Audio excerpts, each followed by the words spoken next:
Welcome. Find yourself comfortable wherever you are. Let the concerns of the day begin to fade, like fog lifting from a quiet morning landscape. Tonight, we journey backward through time, not to an era of grand battles or magnificent courts, but to a quieter, darker corner of the past one that reveals much about how we once understood the human mind and how we treated those whose minds worked differently. In the 19th century, across America and Europe, great stone buildings rose on the outskirts of cities and in remote countryside locations. They were called asylums, or lunatic hospitals, or institutions for the insane. Their architecture was often imposing Gothic towers, long corridors, barred windows looking out over manicured grounds. From a distance, they might have appeared almost stately. But within their walls existed a world that would be nearly unrecognizable to us now. A world governed by beliefs about mental illness that seem, to our modern understanding, almost medieval. Tonight, you will experience 4 aspects of this world. First, you will walk in the worn shoes of an ordinary person committed to a public asylum in the latter half of the 19th century. You will know the weight of restraints, the shock of so-called treatments, the slow erosion of hope. Then, we will explore the reformers who tried to change these places: Philippe Pinel, William Tuke, Dorothea Dix, idealists who fought against tremendous inertia. We will examine the peculiar diagnoses of the Victorian era, neurasthenia and hysteria, and how mental illness was gendered and shaped by social expectations. Finally, we will step into the private sanitariums where the wealthy sought treatment and comfort denied to the poor, revealing the stark divide that class created even in suffering. But for now, let us begin where most began, not with hope or healing, but with commitment, with the heavy doors closing behind you, with the beginning of what might be a lifetime within walls from which few emerged. Breathe slowly. Let us step back to 1870, to a state asylum somewhere in New England or the industrial Midwest, and imagine yourself as one among hundreds confined there. Imagine yourself in the year 1870. Perhaps you are a woman in your 30s, married to a man who has grown tired of your opinions, or perhaps you have exhibited what your family calls melancholy after the loss of a child.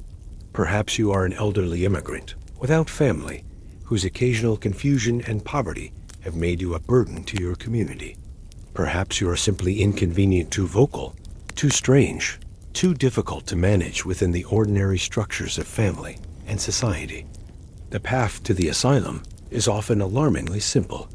In many states, commitment requires only the signature of a relative and a physician's brief examination. This examination might last mere minutes. The physician asks a few questions, notes your demeanor, and signs the necessary papers. There is no trial, no opportunity to defend yourself, no legal representation.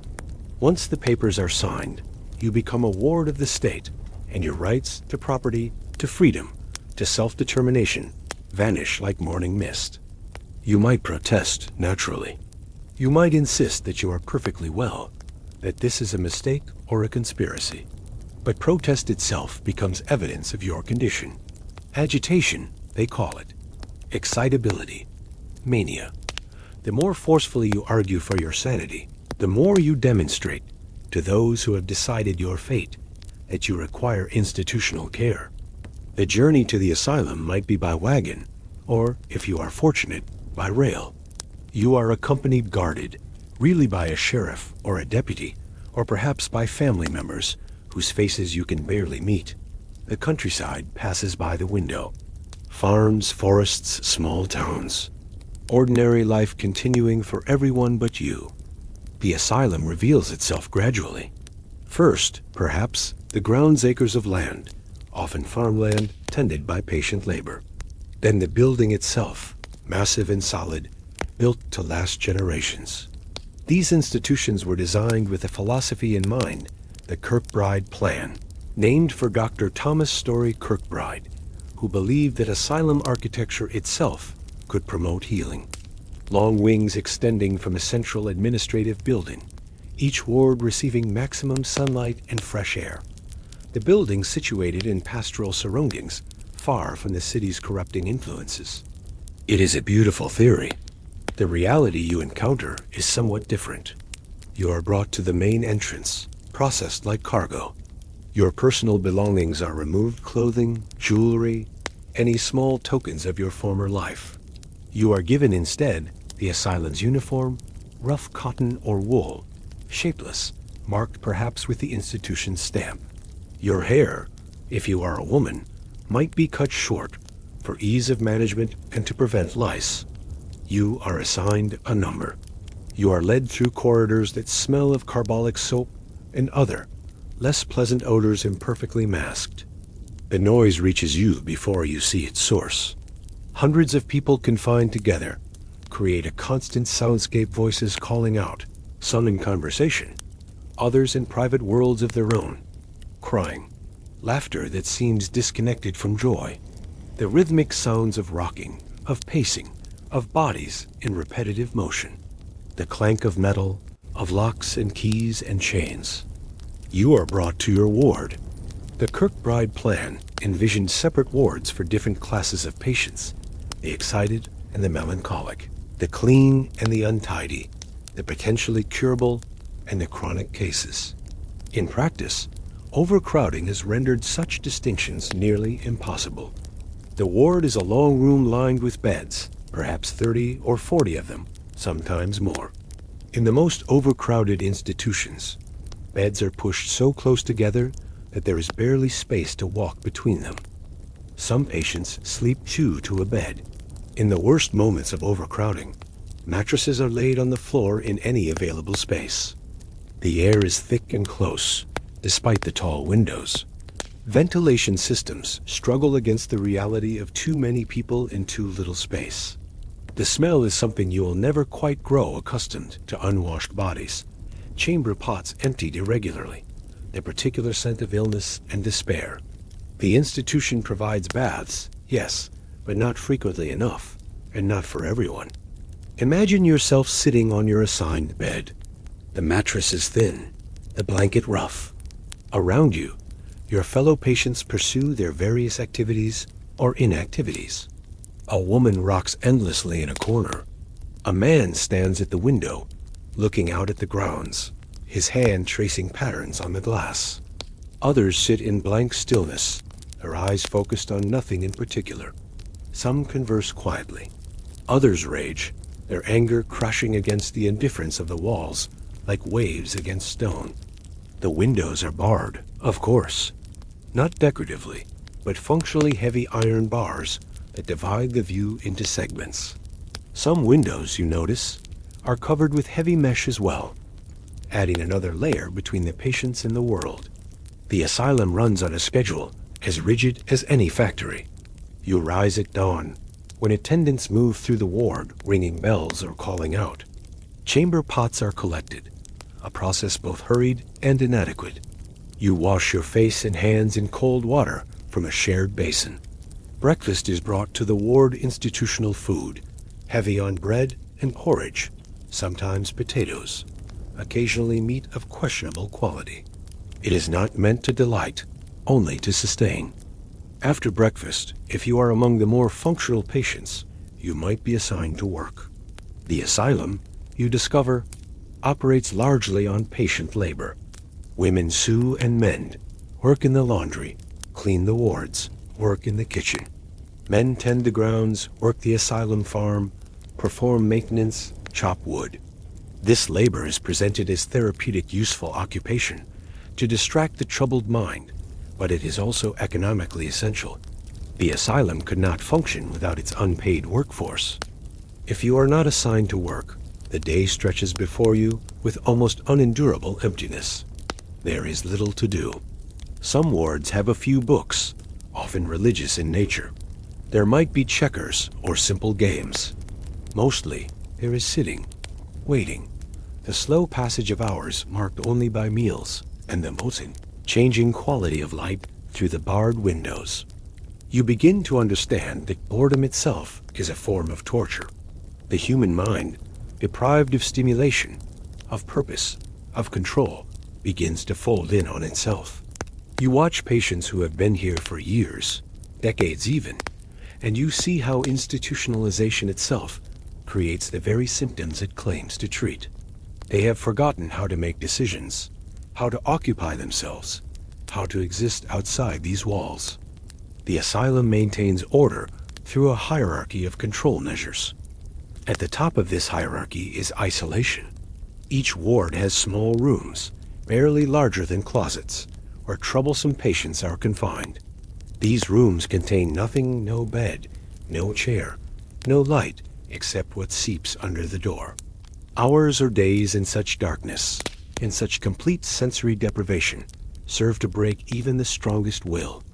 Then there are the mechanical restraints. You see them used daily, sometimes on the same patients repeatedly. The crib, for instance a bed, enclosed entirely in wooden slats, like an infant's crib, but sized for an adult, creating a cage from which the patient cannot escape. Patients might be confined to cribs for hours, sometimes for days, lying in their own waste when attendants are too busy or too indifferent to release them for the toilet. The straitjacket called a camisole in more genteel institutions is reserved for those deemed violent or at risk of self-harm. Imagine the sensation. Your arms crossed tightly against your chest, the canvas constricting your movement, the straps buckled behind you where you cannot reach them. You can walk, after a fashion, but you cannot use your hands, cannot scratch an itch, cannot wipe your own face. Patients wear straitjackets for hours, sometimes overnight, sometimes for days at a time, removed only for feeding. There are restraint chairs, wooden chairs, with straps for ankles, wrists, waist, and neck, rendering the patient almost completely immobile. Patients are placed in these chairs as punishment for infractions, speaking out of turn, refusing to work, showing anger or resistance. They sit, strapped upright, for hours. The physical discomfort is considerable. The psychological impact of such complete helplessness is worse. You witness a patient restrained to a bed, wrists and ankles tied to the bed frame with leather straps, sometimes for days at a time. Bed sores develop. Muscles atrophy. But the patient is, in the terminology of the asylum, manageable. The 19th century asylum employs what it calls treatments, though you soon understand that these interventions have little to do with healing and much to do with control and punishment masked as medical care. Hydrotherapy, the use of water in treatment, exists on a spectrum from the possibly beneficial to the outright torturous. At its mildest, it involves the continuous bath tub, where patients sit for hours in temperature-controlled water, sometimes with a canvas cover to prevent escape, only the head emerging. The theory is that the water calms the excited mind. In practice, patients sit in these baths for 4, 6, 8 hours at a time, their skin becoming waterlogged, their bodies weak from the heat and immobility. But hydrotherapy takes harsher forms. The shower bath, for instance, the patient is placed beneath a cascade of cold water, sometimes ice-cold water, falling from a height with considerable force. The shock is intense. The water pounds down on the head and body, overwhelming the senses, making it difficult to breathe. This treatment might last minutes, or, in some institutions, much longer. It is used to calm agitated patients, though in reality, it simply exhausts and terrifies them into compliance. Then there is the plunge bath immersion without warning into a tub of ice-cold water. You are held under, sometimes repeatedly, experiencing the panic of cold shock, the body's desperate response to temperature extreme.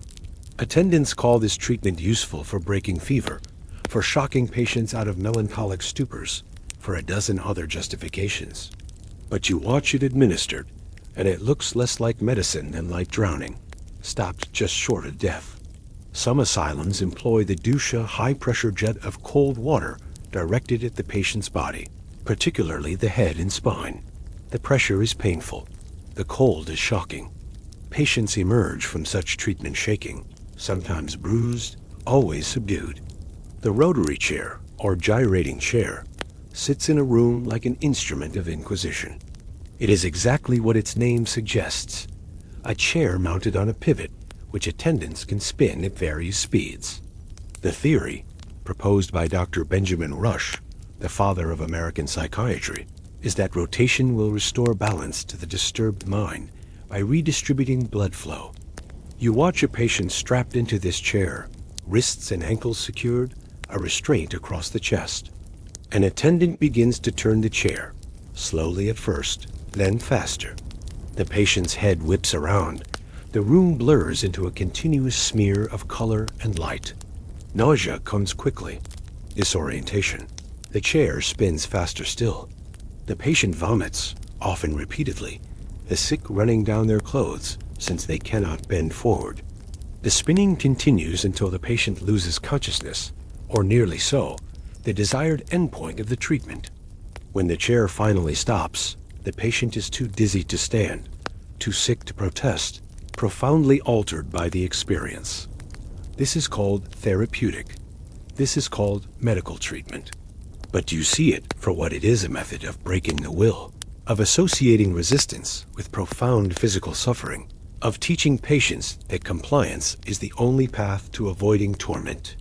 The asylum's pharmacopoeia is limited but liberally applied. Laudanum tincture of opium is perhaps the most common chemical restraint.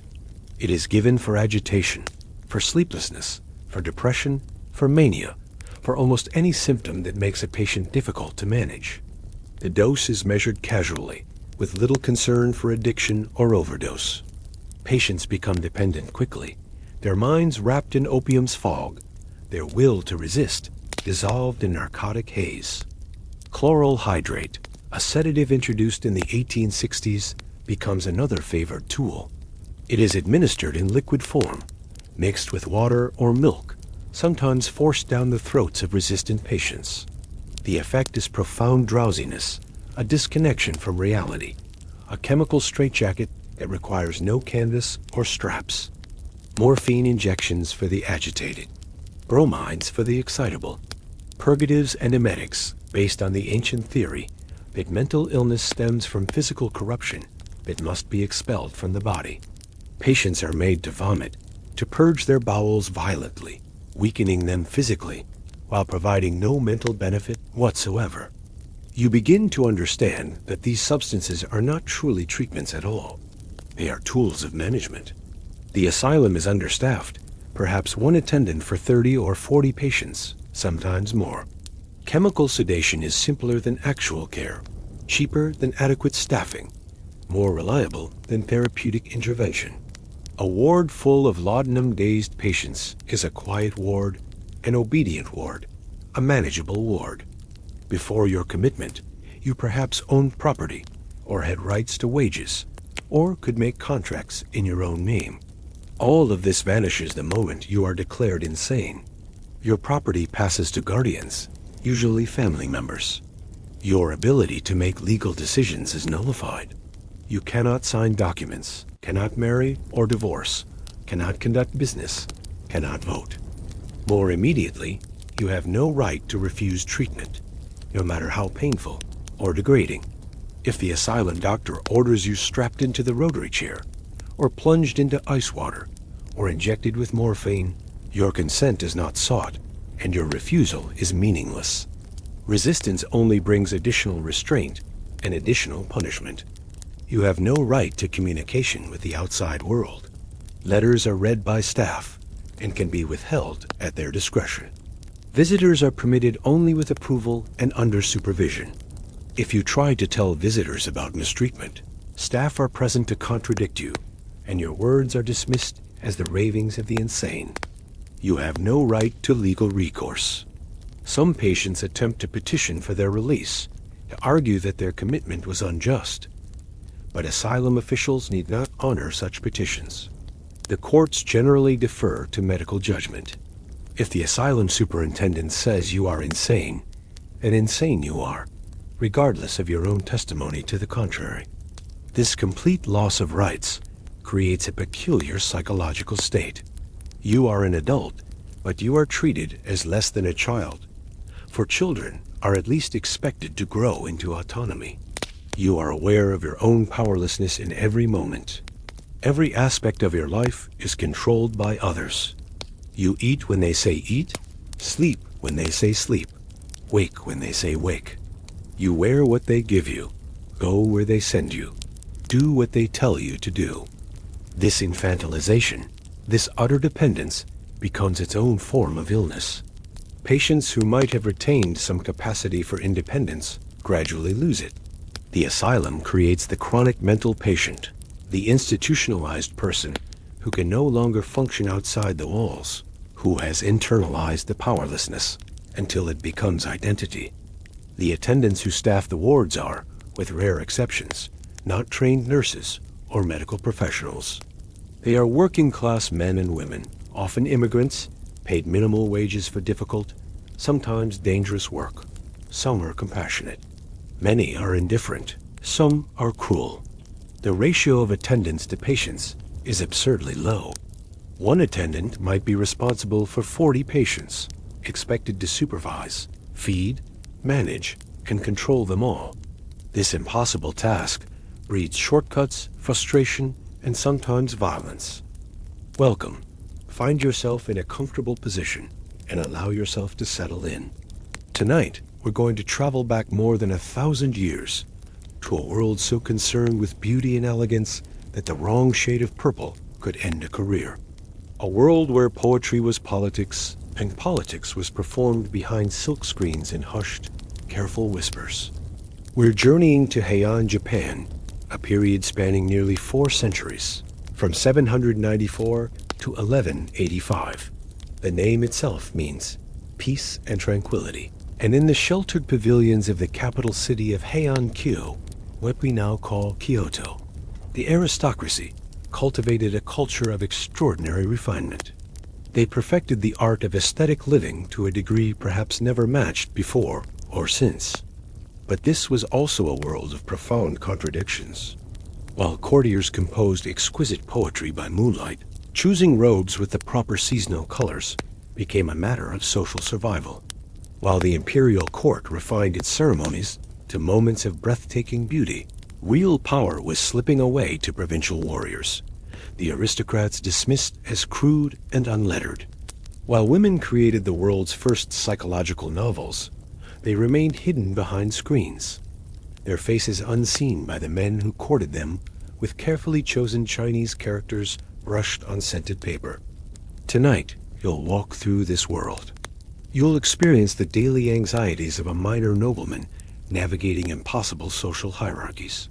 You'll witness how samurai warriors from distant provinces eventually swept this refined culture aside. You'll explore the literary genius that emerged from court ladies officially excluded from power.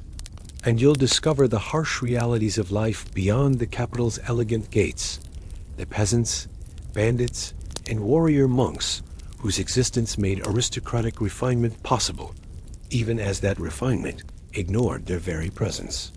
So breathe slowly, let the modern world fade, and imagine yourself stepping into a palace corridor in Heian-kyo, where the rustle of silk robes, the scent of incense, and the scratch of brush on paper marked the rhythm of a very different kind of life. Imagine yourself waking before dawn in your modest residence on the outskirts of the palace district. You are a minor noble perhaps, the 4th or 5th son of a family with court connections, but limited wealth. Your rank grants you access to the palace, but little else.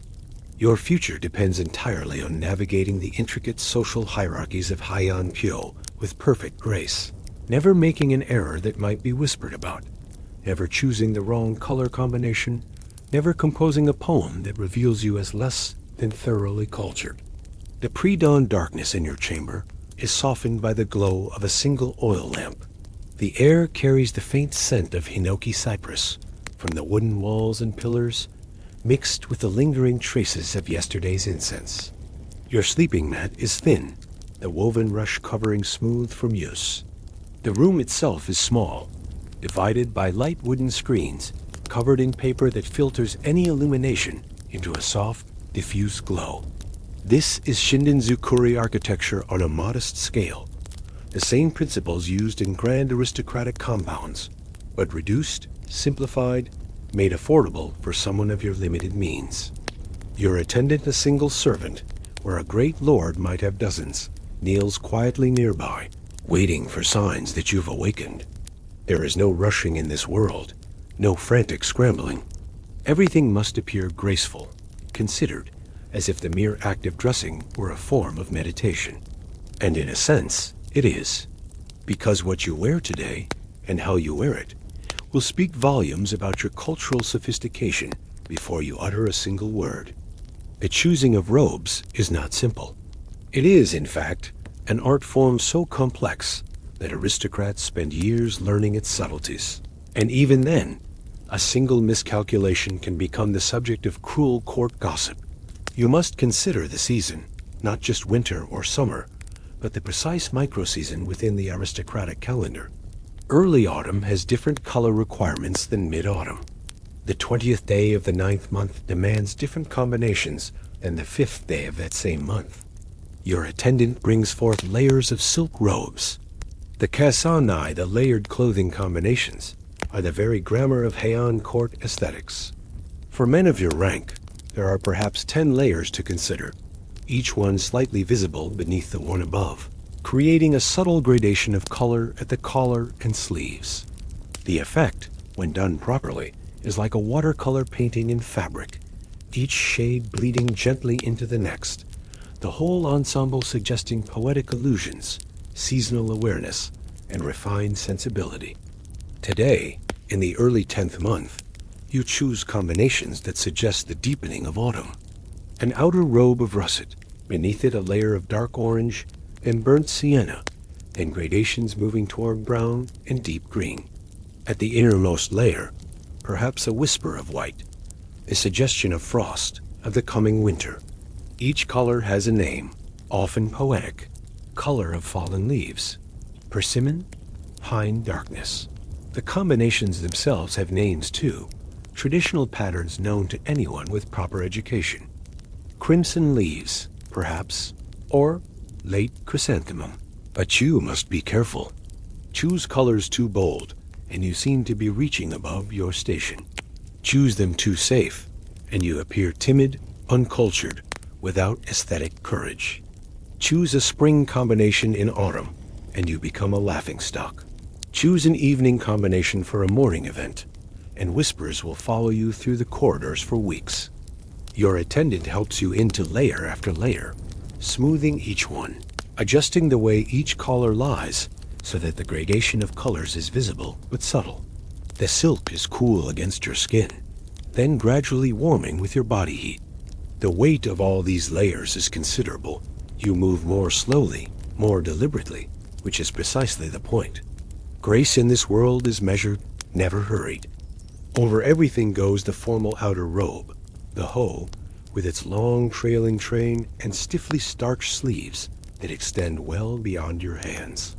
The fabric rustles with every movement, a sound so constant in palace corridors that it becomes like breathing. You notice its absence more than its presence. And finally, the headpiece, the formal court cap, tall and stiffened, which you must wear at the proper angle. Too far forward appears clownish. Too far back suggests carelessness. Like everything else, there is a correct way and infinite ways to be wrong. Dressed at last, you make your way through the pre-dawn streets toward the palace compound. The city around you is quiet.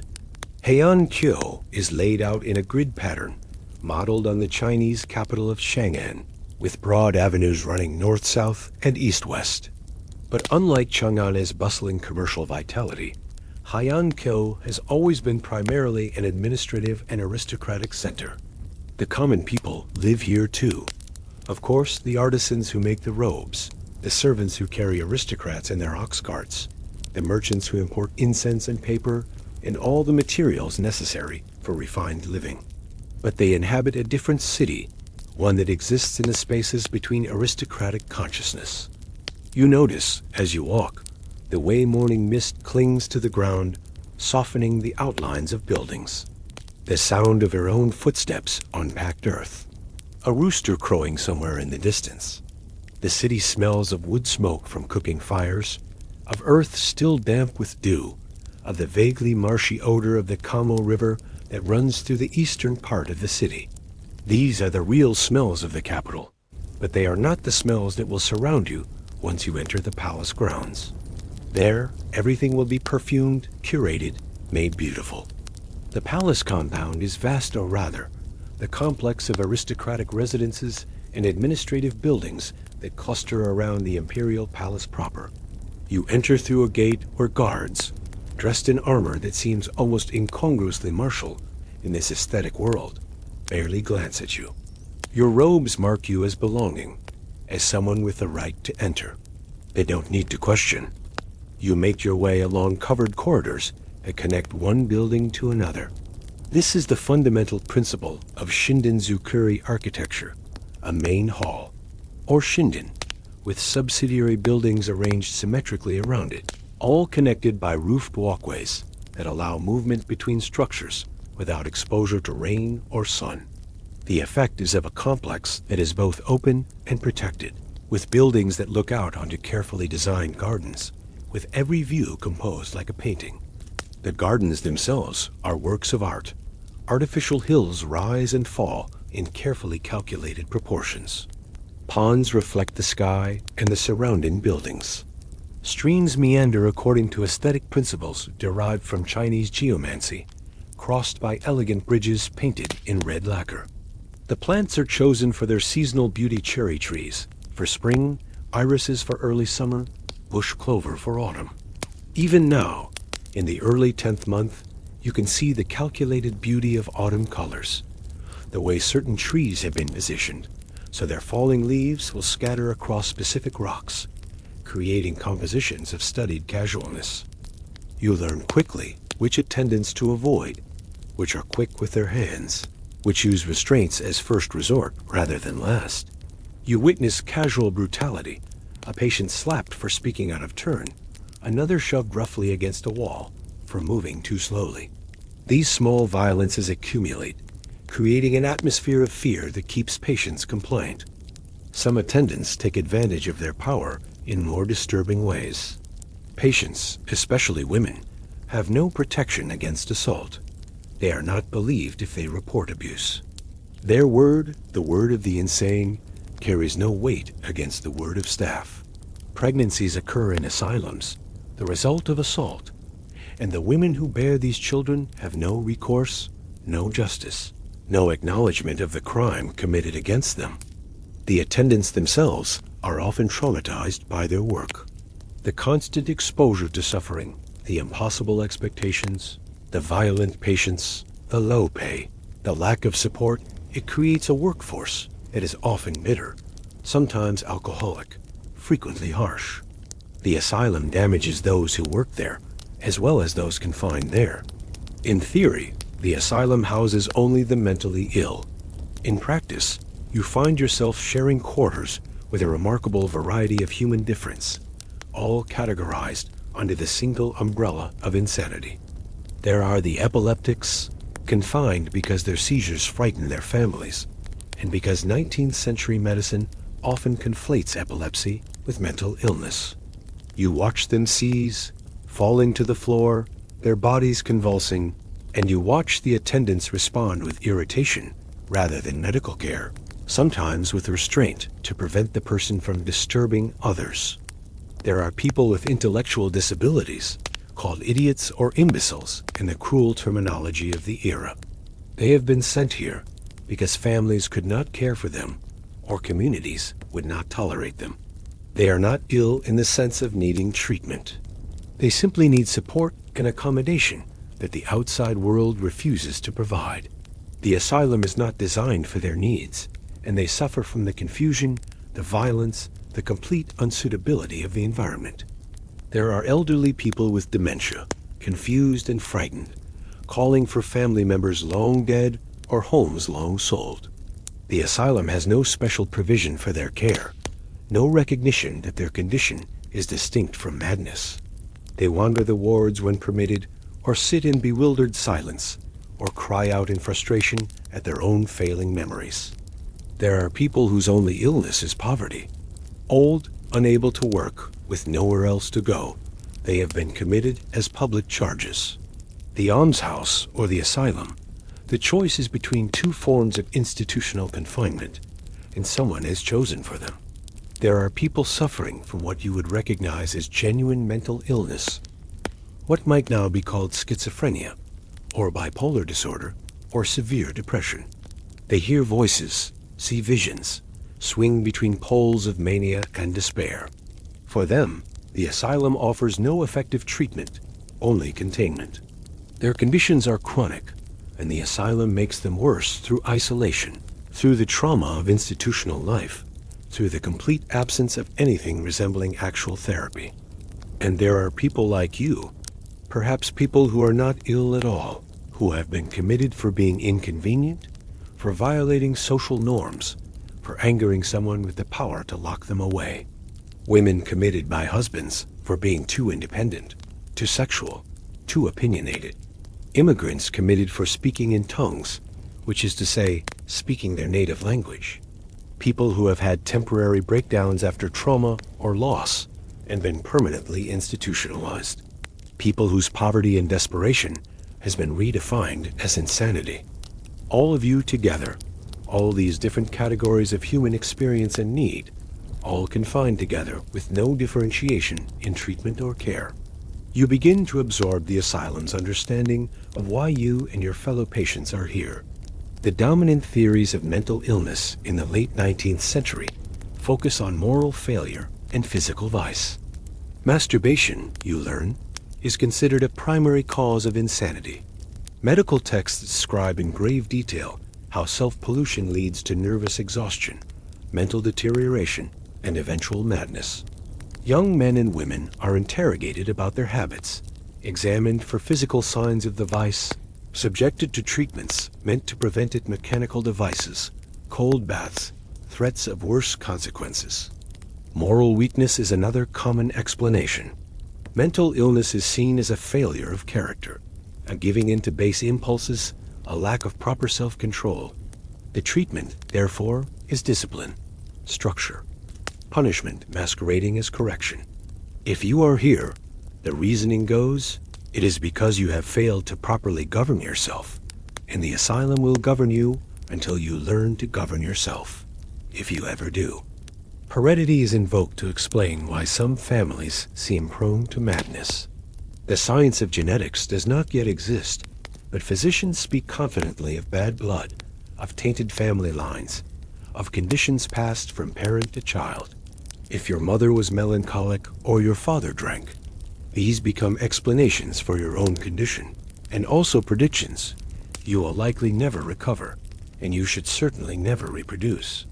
Physical causes are sought in the body. The brain itself is examined after death, its convolutions measured, its weight recorded, lesions and abnormalities noted. But these post-mortem examinations lead to no treatments, no cures, only to the cataloging of organic differences that might correlate with madness. Women's mental illness is frequently attributed to their reproductive organs. The uterus, it is believed, wanders the body causing hysteria, hence the name, from the Greek word for womb. Menstruation, pregnancy, childbirth, and menopause are all seen as times of particular vulnerability to mental disturbance. The treatment might be gynecological procedures, including removal of the ovaries in extreme cases, based on the theory that eliminating the source of feminine biology will eliminate feminine madness. For men, too much mental exertion is blamed. Studying too hard, working too intensely, thinking too deeply, these can exhaust the nervous system and lead to breakdown. The treatment is rest, sometimes, or more paradoxically, hard physical labor to redirect the energy from mental to physical channels. What you rarely hear is any suggestion that the conditions of life might contribute to mental distress, that poverty might cause despair, that oppression might cause anger, that loss might cause grief, that trauma might leave wounds as real as physical injury. The asylum does not think in these terms. Mental illness is located within the individual in their body, in their character, in their heredity, never in their circumstances or in the society that has confined them. Perhaps the most psychologically devastating aspect of asylum commitment is the understanding which comes gradually or all at once, that you may never leave this place, that you may die here, decades from now, having spent the majority of your life within these walls. The statistics are not encouraging. Most patients admitted to state asylums in the late 19th century never returned to community life. Some die within the first year, from disease, from the harsh conditions, from suicide. Others linger for decades, becoming chronic cases, their identities entirely subsumed by their patient status. You watch the long-term patients, the ones who have been here 10 years, 20 years, 30 years. They have a particular quality, a flatness of affect, a disconnection from emotion, an adaptation to institutional life that has rendered them incapable of anything else. They know the routines perfectly. They cause no trouble. They have no hope and no expectation of anything different. They have become perfect asylum patients, which is to say, they have been broken completely. Release requires approval from the asylum superintendent, but superintendents have little incentive to release patients. Each patient represents state funding. Empty beds mean reduced budgets. And there is always the fear of responsibility. If a released patient commits violence or comes to harm, the superintendent will be blamed. Better to keep patients indefinitely than to risk one's professional reputation on their release. Even if you are released, the stigma of having been an asylum patient follows you forever. Future employment becomes difficult. Marriage prospects vanish. Community members regard you with suspicion and fear. Many released patients find themselves returned to the asylum within months or years, unable to survive in a world that will not accept them. So you sit on your narrow bed, in your crowded ward, and you count the days that turn into weeks, that turn into months. You watch the seasons change through the barred windows, the leaves turning color, the snow falling, the spring returning, and you wonder how many cycles of seasons you will witness from this same vantage point. The asylum, you understand now, functions as a prison that calls itself a hospital. It serves the same social purpose, removing from public view those whom society deems unacceptable or dangerous or simply inconvenient. The language is medicalized. The staff includes doctors. The building is called a hospital, but the reality is custodial, not therapeutic. There is no treatment in any meaningful sense. No one sits with you to talk about your thoughts or feelings.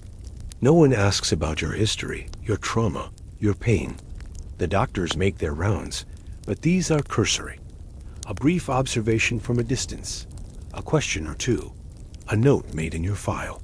The diagnosis was made upon admission and rarely changes. The prognosis is usually poor. The treatment is confinement, compliance, and waiting. The asylum protects society from you, not you from illness. It removes troublesome people from circulation. The difficult wife, the inconvenient elderly parent, the person whose behavior violates social norms. It warehouses those who cannot work, cannot conform, cannot or will not fit into the narrow definitions of acceptable behavior. And it does all of this while maintaining the fiction of beneficence, of medical care, of acting in the patient's best interests. The asylum presents itself as refuge, as treatment center, as the enlightened modern approach to mental illness. But you live the reality, and the reality is that you have been locked away, stripped of rights, subjected to treatments that harm rather than heal, and quite possibly forgotten by the world outside. The days continue their slow progression.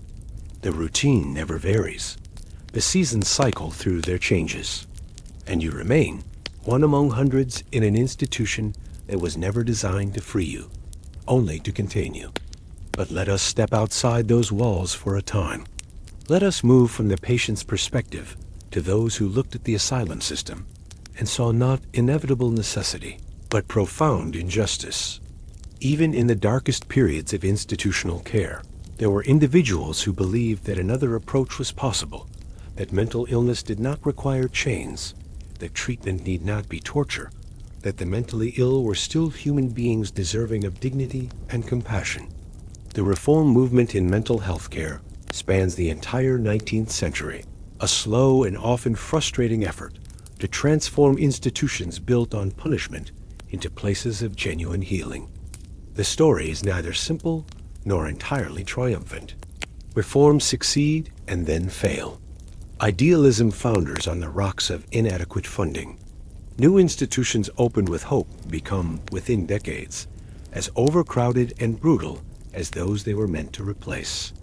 But the reformers themselves, their dedication, their investigations, their refusal to accept cruelty as medical necessity, these shine through the historical record like lamplight through fog.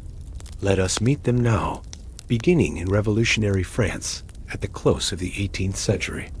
The year is 1793. France is in the grip of revolution, the old order overturned, traditions questioned, hierarchies dissolved. In this atmosphere of radical possibility, a physician named Philippe Pinel assumes a position at the Bicêtre Hospital in Paris, an ancient institution that houses, among others, men deemed insane. Pinel is 48 years old, trained in medicine and mathematics, shaped by Enlightenment ideals about human reason and dignity. What he encounters at Bicêtre shocks even him, a man not unfamiliar with the realities of 18th century institutional care. The mentally ill at Bicêtre are kept in the dungeons, in cells that rarely see daylight. They are chained to the walls, not as temporary restraint, but as permanent condition.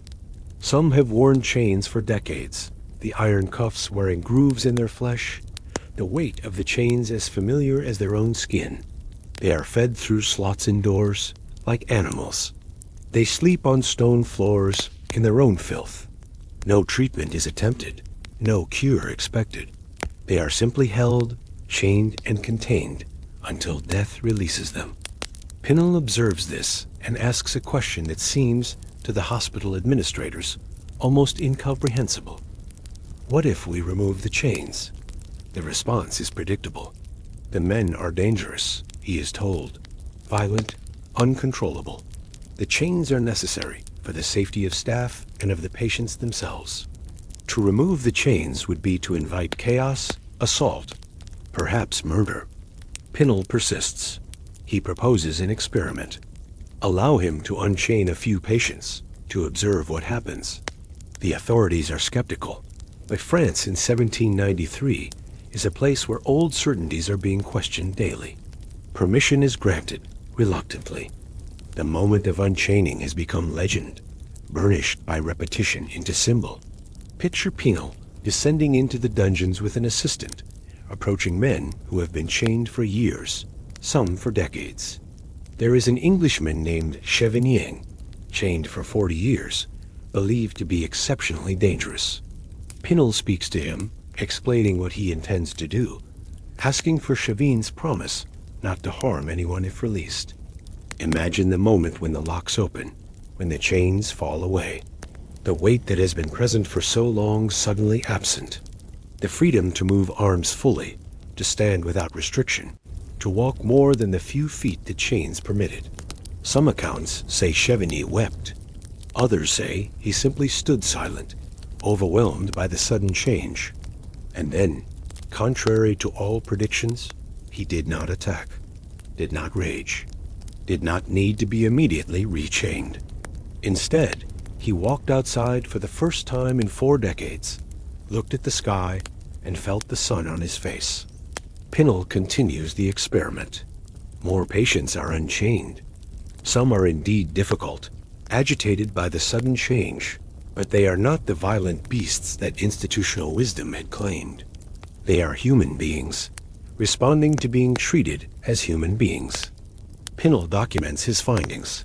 He observes that kindness produces better results than cruelty, that patients given freedom within limits exercise that freedom reasonably, that many symptoms previously attributed to mental illness, the rage, the violence, the desperation, are actually responses to the conditions of confinement rather than manifestations of disease. He develops what he calls treatment moral treatment, though the word moral here means something closer to psychological than ethical. The approach involves removing restraints, providing clean and comfortable surroundings, engaging patients in conversation and occupation, treating them with respect and kindness. It is revolutionary in its simplicity.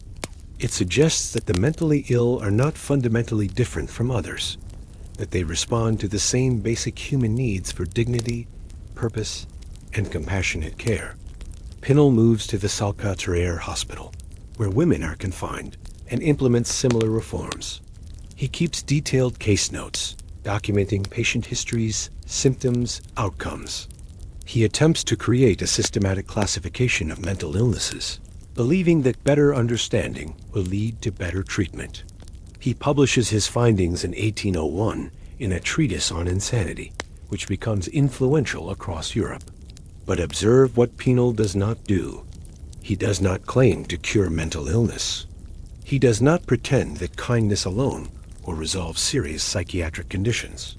He simply argues that humane treatment is both morally right and therapeutically superior to brutality, that patients fare better when treated like people rather than animals. This modest but profound insight becomes the foundation of reform movements across the Western world. While Pinnell works in France, a parallel movement emerges in England, driven by different impulses but arriving at similar conclusions. The catalyst is a tragedy. In 1791, a Quaker woman named Hannah Mills is admitted to the York Lunatic Asylum. Her condition is not specified in the records, perhaps melancholia, perhaps what would now be called depression or anxiety. She is not violent, not dangerous. Her family expects that she will receive care and hopefully recover. Within weeks, Hannah Mills is dead. The asylum refuses to allow her family to see her body or to explain the circumstances of her death. The Quaker community, tightly knit and protective of its members, is disturbed by this opacity, this refusal to account for what happened. William Tuke, a tea and coffee merchant in York, a man of no medical training, but considerable moral conviction, begins asking questions.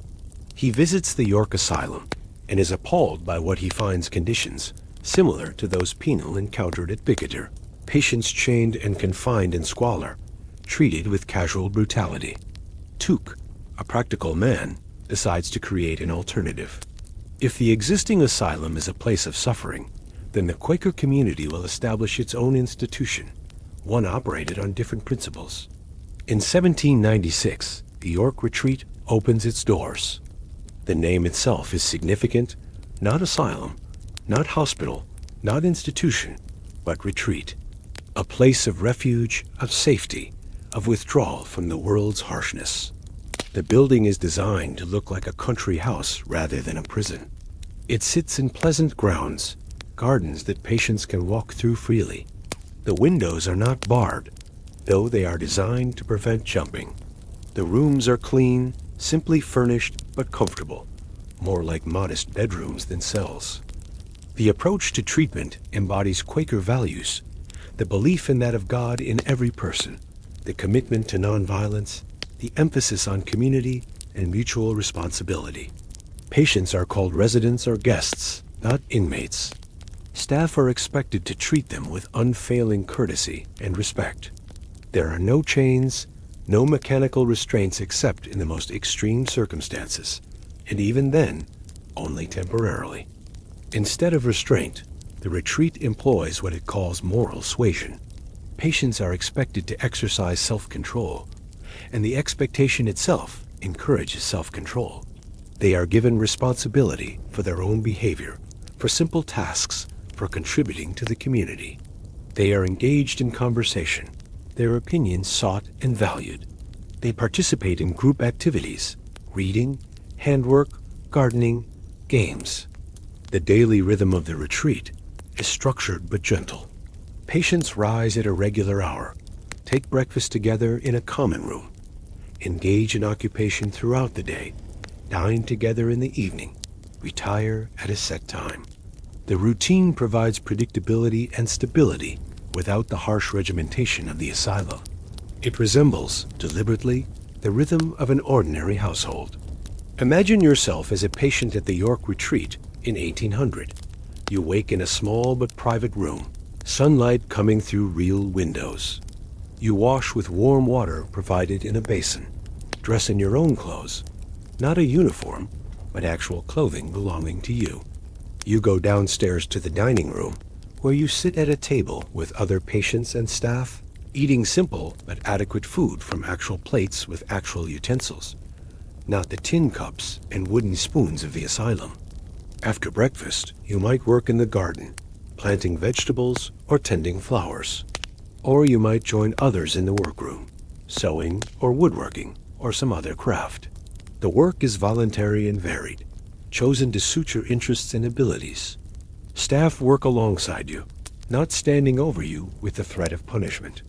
In the afternoon, there might be a walk through the grounds, or reading in the library, or conversation in the common room.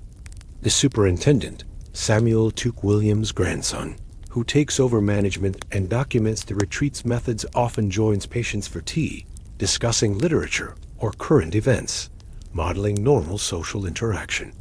The underlying philosophy is that mental illness has not destroyed the person's fundamental humanity or capacity for reason. That given the right environment, calm, supportive, respectful, many patients can regain or maintain self-control. That the human desire for social approval and fear of social disapproval are powerful motivators that can be harnessed therapeutically. This approach has its own problems, its own forms of control. The emphasis on self-regulation places burden on the patient to conform, to suppress symptoms, to meet expectations. The threat of disapproval, of being seen as failing by the community, creates its own pressure. Patients who cannot conform to the retreat's gentle expectations sometimes experience their failure as moral collapse rather than medical symptom. But compare the retreat's problems to the asylums, and the difference is stark. At the retreat, the worst that happens is disappointment, withdrawal of privileges, temporary seclusion. At the asylum, the worst is chains, torture masquerading as treatment, permanent damage to body and mind.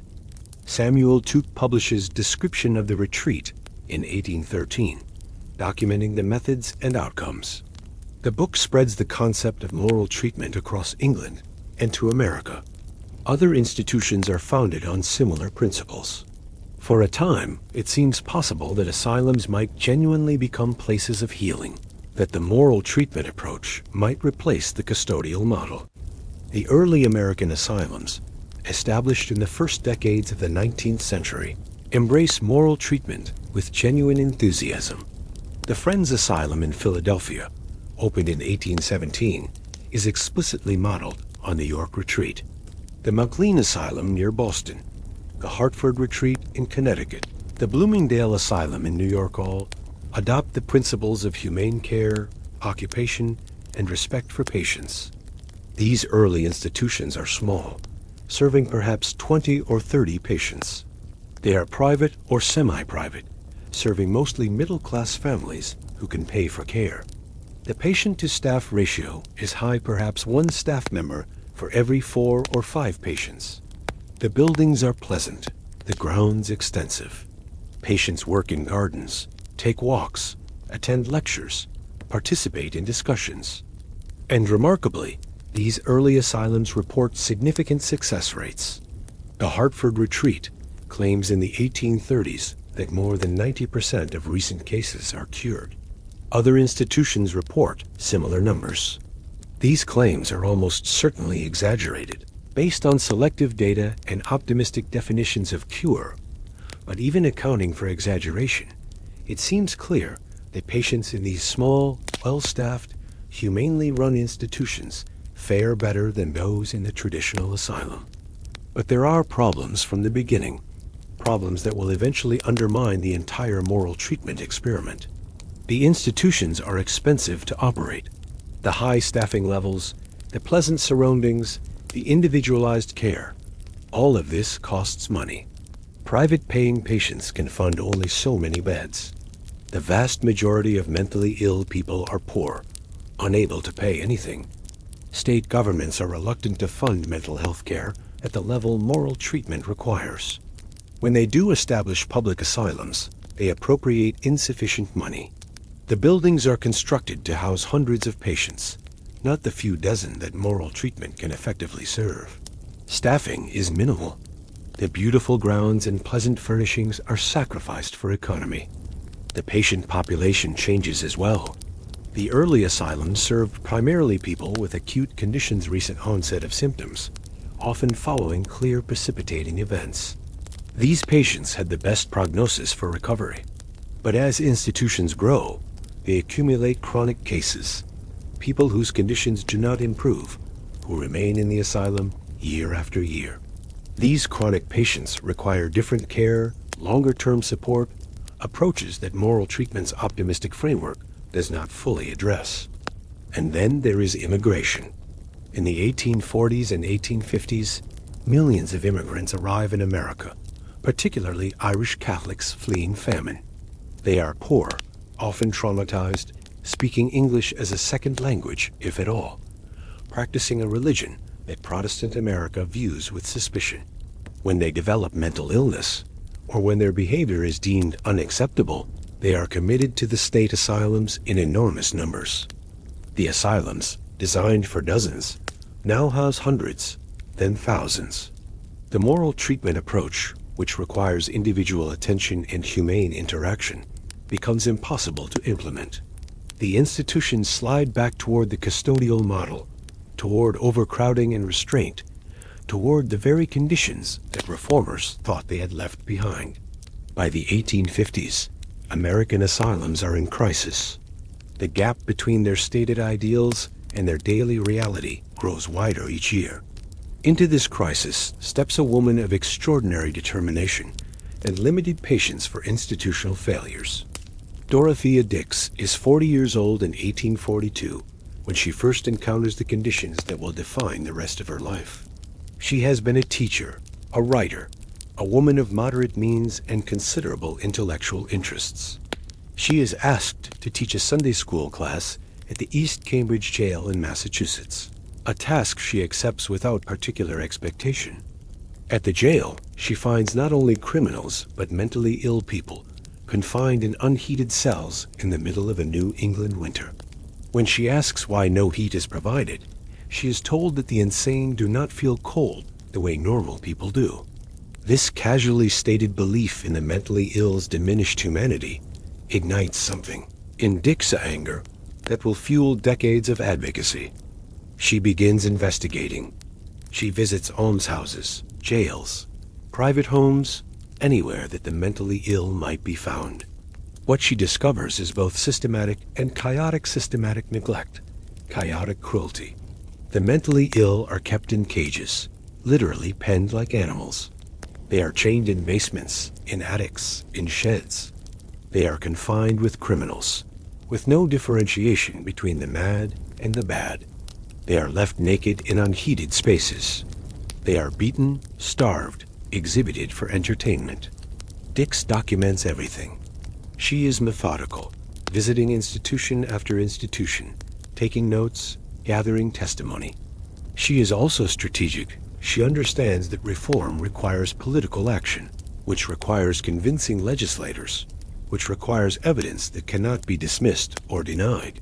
In 1843, she presents her findings to the Massachusetts legislature. Her memorial, as such petitions are called, is a careful document. Its emotional impact derived not from rhetoric, but from the accumulation of specific, verified facts. She describes a woman in Danvers, kept in a cage in an unheated shed, her body covered in filth, even minimal food, displayed to curiosity seekers who pay a small fee to observe her. She describes a man in Concord, confined to a cellar, chained to the wall, living in darkness and dampness, developing infections that will kill him. She describes people kept in wooden stalls in almshouses, alongside animals, treated with less consideration than the livestock. The memorial has its intended effect. The Massachusetts legislature, confronted with undeniable evidence of conditions in their own state, appropriates funding to expand the Worcester State Hospital, improving conditions and creating more space for patients currently held in jails and almshouses. But Dix is only beginning. Massachusetts is one state. The problem exists everywhere. She spends the next several years traveling, investigating, presenting memorials to state legislatures across the country. New York, New Jersey, Pennsylvania, Rhode Island, Maryland, Kentucky, Louisiana, each state receives her attention, her documentation, her demand for reform.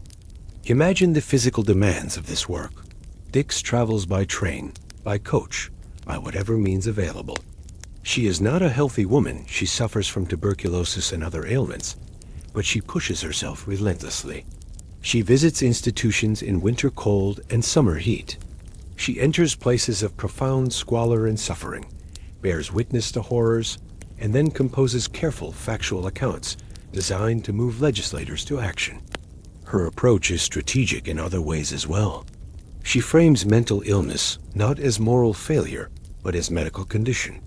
She argues that the mentally ill deserve care, not from charity, but from justice.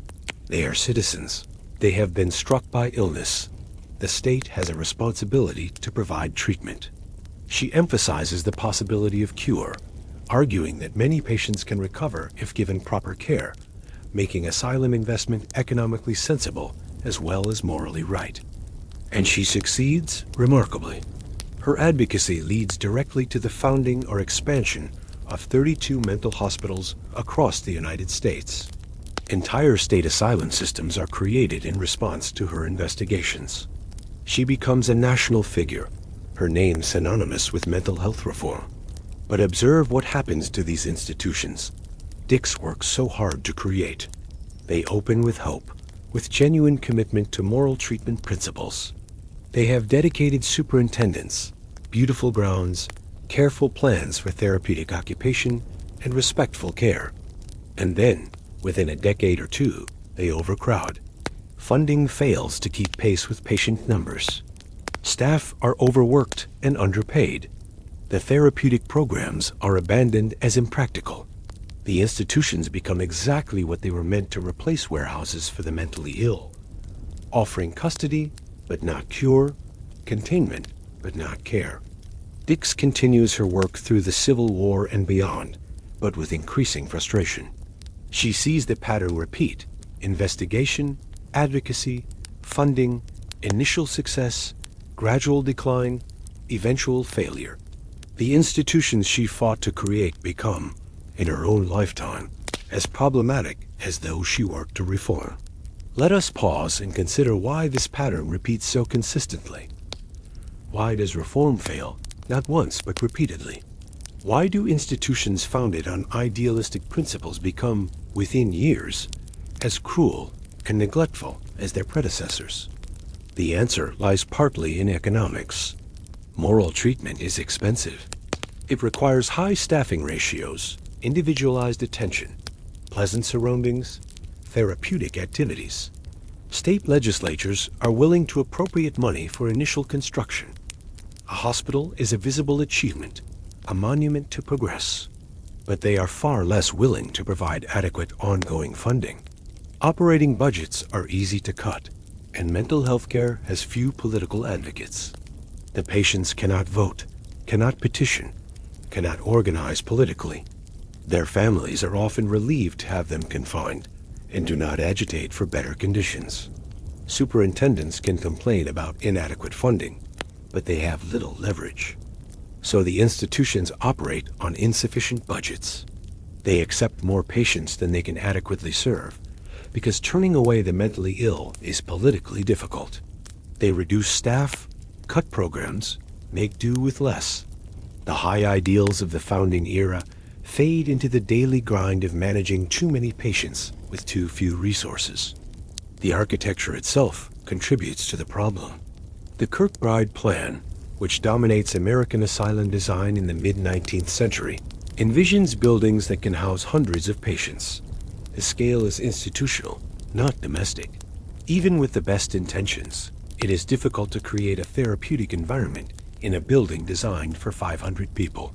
The structure itself enforces hierarchy, distance, regimentation. The patient population is also a factor. Moral treatment works best with acute cases, people whose symptoms are recent and relatively mild. But asylums accumulate chronic cases. people who do not recover, who remain institutionalized for years or decades. These patients require long-term supportive care, which is different from and more resource-intensive than short-term therapeutic intervention. The institutions are not designed for this, not funded for it, and gradually transform from treatment centers to custodial warehouses. Social factors matter as well. As mentioned, immigration changes the demographics of asylum populations. Language barriers complicate treatment. Cultural differences in expressing distress are misinterpreted as symptoms. Poverty and trauma, which immigrants experience disproportionately, contribute to mental health problems that the asylums are not equipped to address.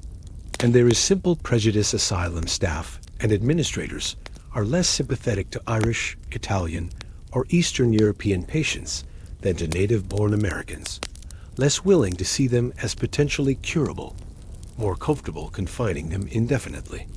The professionalization of psychiatry introduces new problems. As asylum medicine becomes a distinct specialty, superintendents focus more on medical theories and less on the moral treatment approach. They pursue biological explanations for mental illness, looking for brain lesions or hereditary factors. They experiment with physical treatments, drugs, surgeries, various devices and interventions that promise medical cures but rarely deliver.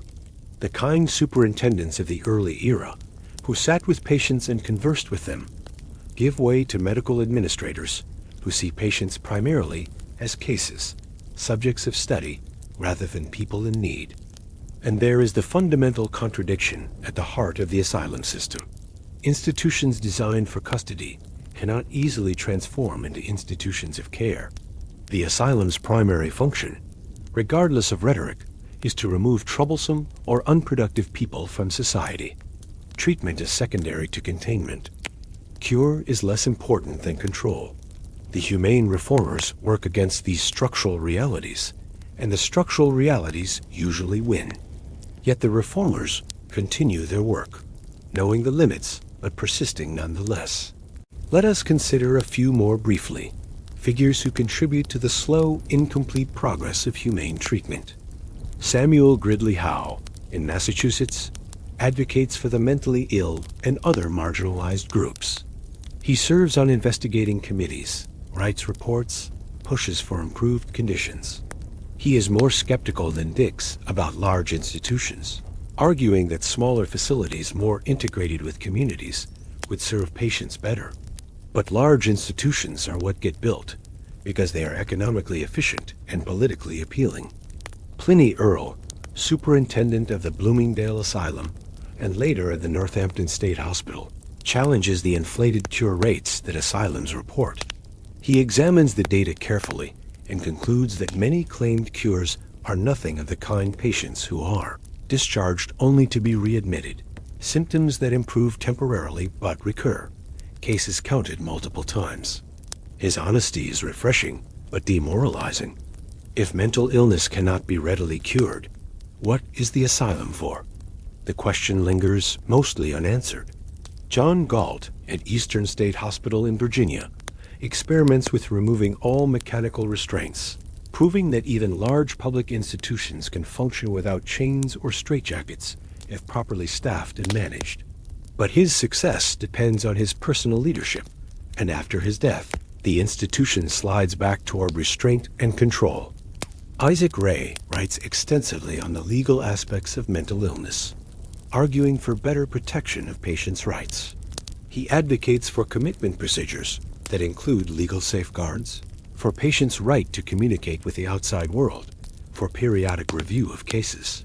Some jurisdictions adopt these reforms. Others ignore them. Elizabeth Packard, who is not a reformer initially, but a victim, becomes an advocate after her own commitment. Her husband, a minister, has her committed to the Jacksonville State Hospital in Illinois in 1860 for the crime of disagreeing with his religious views. She spends 3 years in the asylum, perfectly sane, unable to secure release because married women have no legal standing to challenge their husbands' decisions. After her eventual release, she campaigns for commitment law reform, writing books, lobbying legislatures, achieving passage of laws in several states that make it more difficult to commit someone without due process. These individual efforts matter. Laws change, at least in some places. Some asylums improve, at least temporarily. The idea that the mentally ill deserve humane treatment becomes more widely accepted, even if practice lags behind principle. But the systemic problems remain. The asylums continue to grow. By the end of the 19th century, some institutions house 3,000, 5,000, even 10,000 patients. At that scale, moral treatment is impossible.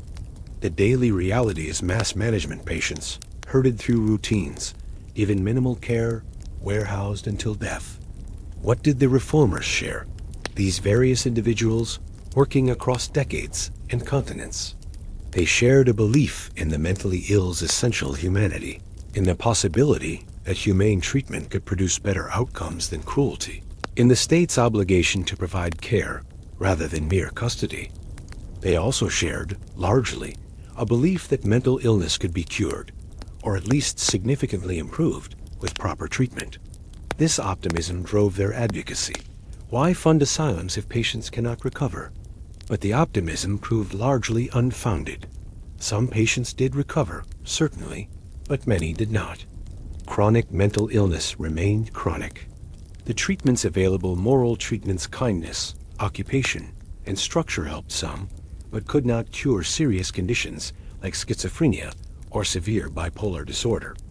As this became clear, the reform movement lost momentum.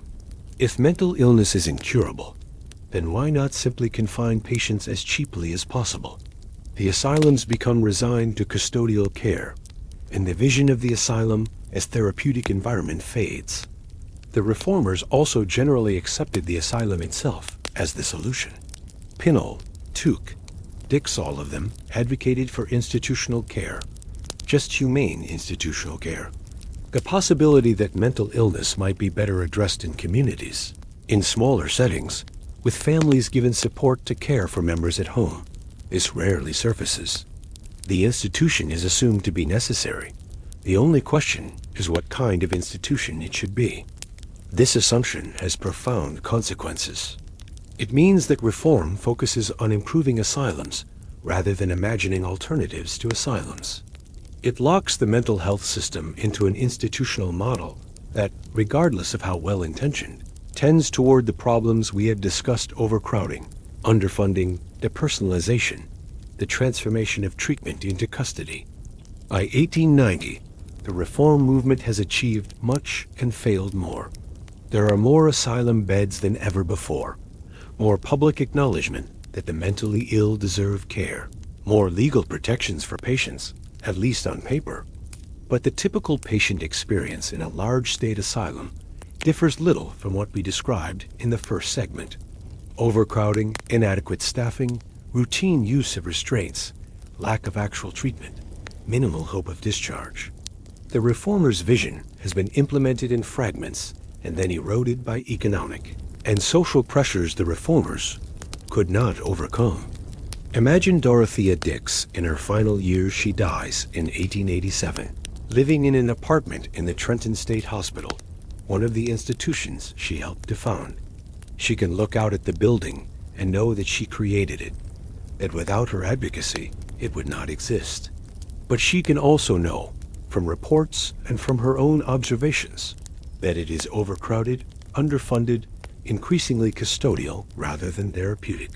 Her life's work has produced real change, and yet changed far less than she hoped.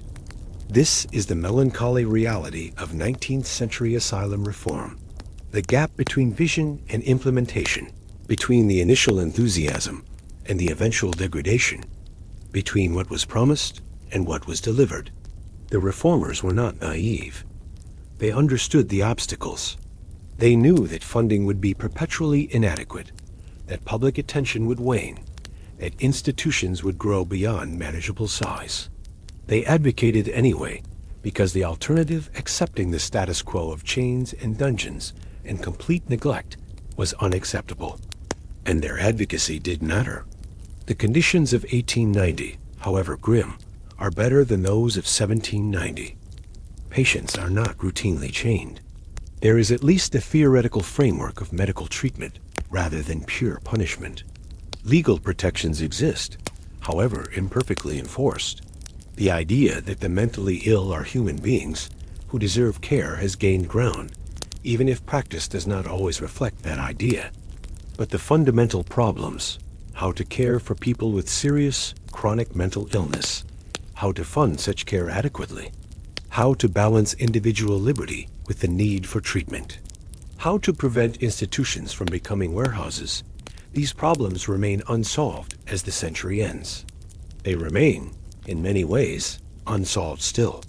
The reformers fought against restraint, against cruelty, against the warehouse asylum. They advocated for moral treatment, for humane care, for respect for patients' dignity. Their successes were real but limited. Their failures illuminate the difficulty of institutional reform, the way that good intentions founder on economic constraints and social indifference. But while these battles over asylum conditions played out, medical understanding of mental illness was evolving in other ways. Physicians were developing new diagnostic categories, new theories about what caused madness and how it might be treated. Some of these developments were genuine progress. Others reflected the social anxieties and prejudices of the Victorian era, particularly around gender and class. As we transition from the reform movement to the peculiar diagnosis of the late 19th century, we move from the question of how patients should be treated to the question of how illness itself was understood, defined, and categorized. We move from the asylum to the consulting room, from institutional care to the medicalization of behavior, from the public world of reform to the private world of nervous suffering. Let us turn now to neurasthenia and hysteria, to the gendered understanding of mental distress, to the ways that medical diagnosis reflected and reinforced Victorian society's expectations and anxieties. While the asylum housed thousands, removing them from society's view, another form of mental distress was being articulated in very different settings, in the private consulting rooms of physicians, in the comfortable parlors of middle-class homes, in the sanitariums that catered to those with means and social standing. These were not the violent insane, not the melancholics chained in basements, or the maniacs confined to public wards. These were respectable people, educated people, people of refinement and sensitivity, who suffered from what were called nervous disorders. Their symptoms were real exhaustion, anxiety, mysterious pains, paralyses with no organic cause. But the way their suffering was understood and treated reveals much about Victorian society's anxieties, its gender expectations, its theories about the relationship between civilization and health. Let us enter this world now, a world of neurasthenia and hysteria, of rest cures and talking cures, of diagnoses that were as much social commentary as medical category. Settle yourself comfortably and imagine a different kind of suffering than what we have encountered so far, suffering that took place not in institutions but in private homes.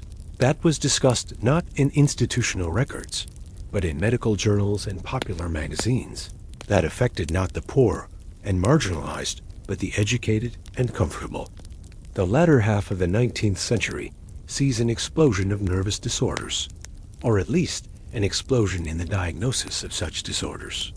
Physicians report that their practices are increasingly filled with patients complaining of vague but debilitating symptoms, fatigue, insomnia, headaches, digestive problems, inability to concentrate, generalized anxiety, unexplained pains that migrate through the body. These patients are not insane in the traditional sense. They know who they are, where they are, what year it is.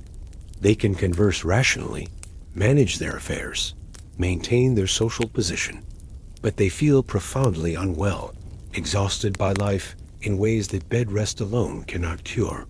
The diagnosis that comes to encompass this constellation of symptoms is neurasthenia, a term meaning literally nervous exhaustion or weakness of the nerves.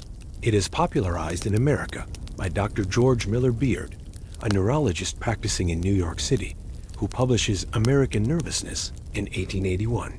Beard argues that neurasthenia is a distinctly modern affliction, a disease of civilization and progress.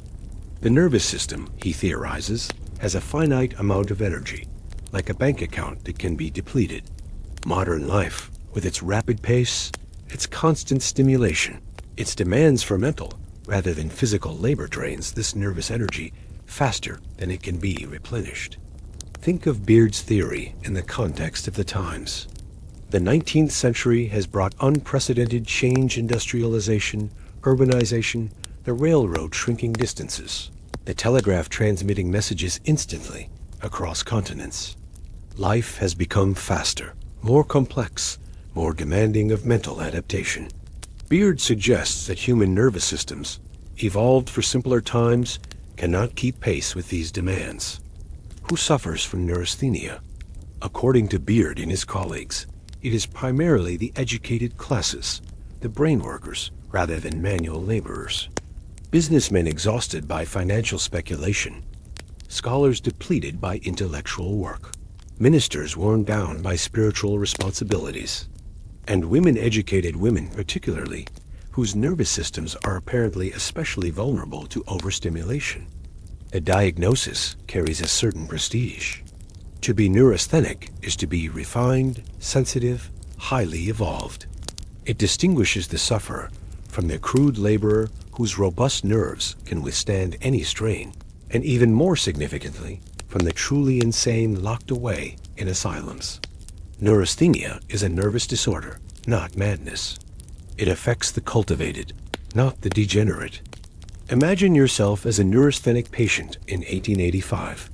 You are perhaps a lawyer or a merchant, successful in your profession, but increasingly unable to meet its demands. You wake exhausted despite a full night's sleep. The morning paper, which you once read with interest, now seems impossibly overwhelming, the words blurring before your eyes. Your office awaits, but the thought of the day's work fills you with a dread you cannot quite explain. Simple decisions become agonizing. What to wear, what to eat for breakfast, which task to address first. Each choice seems to require energy you do not possess. Your head aches. Your digestion rebels. Sounds seem too loud. Lights too bright. You feel, in Beard's phrase, like a battery that has been drained of its charge. For neurasthenia, the treatment logic is straightforward. If the nervous system has been exhausted, it must be rested. Not ordinary rest, but complete rest, a removal from all the stimuli and demands that depleted the nerves in the first place.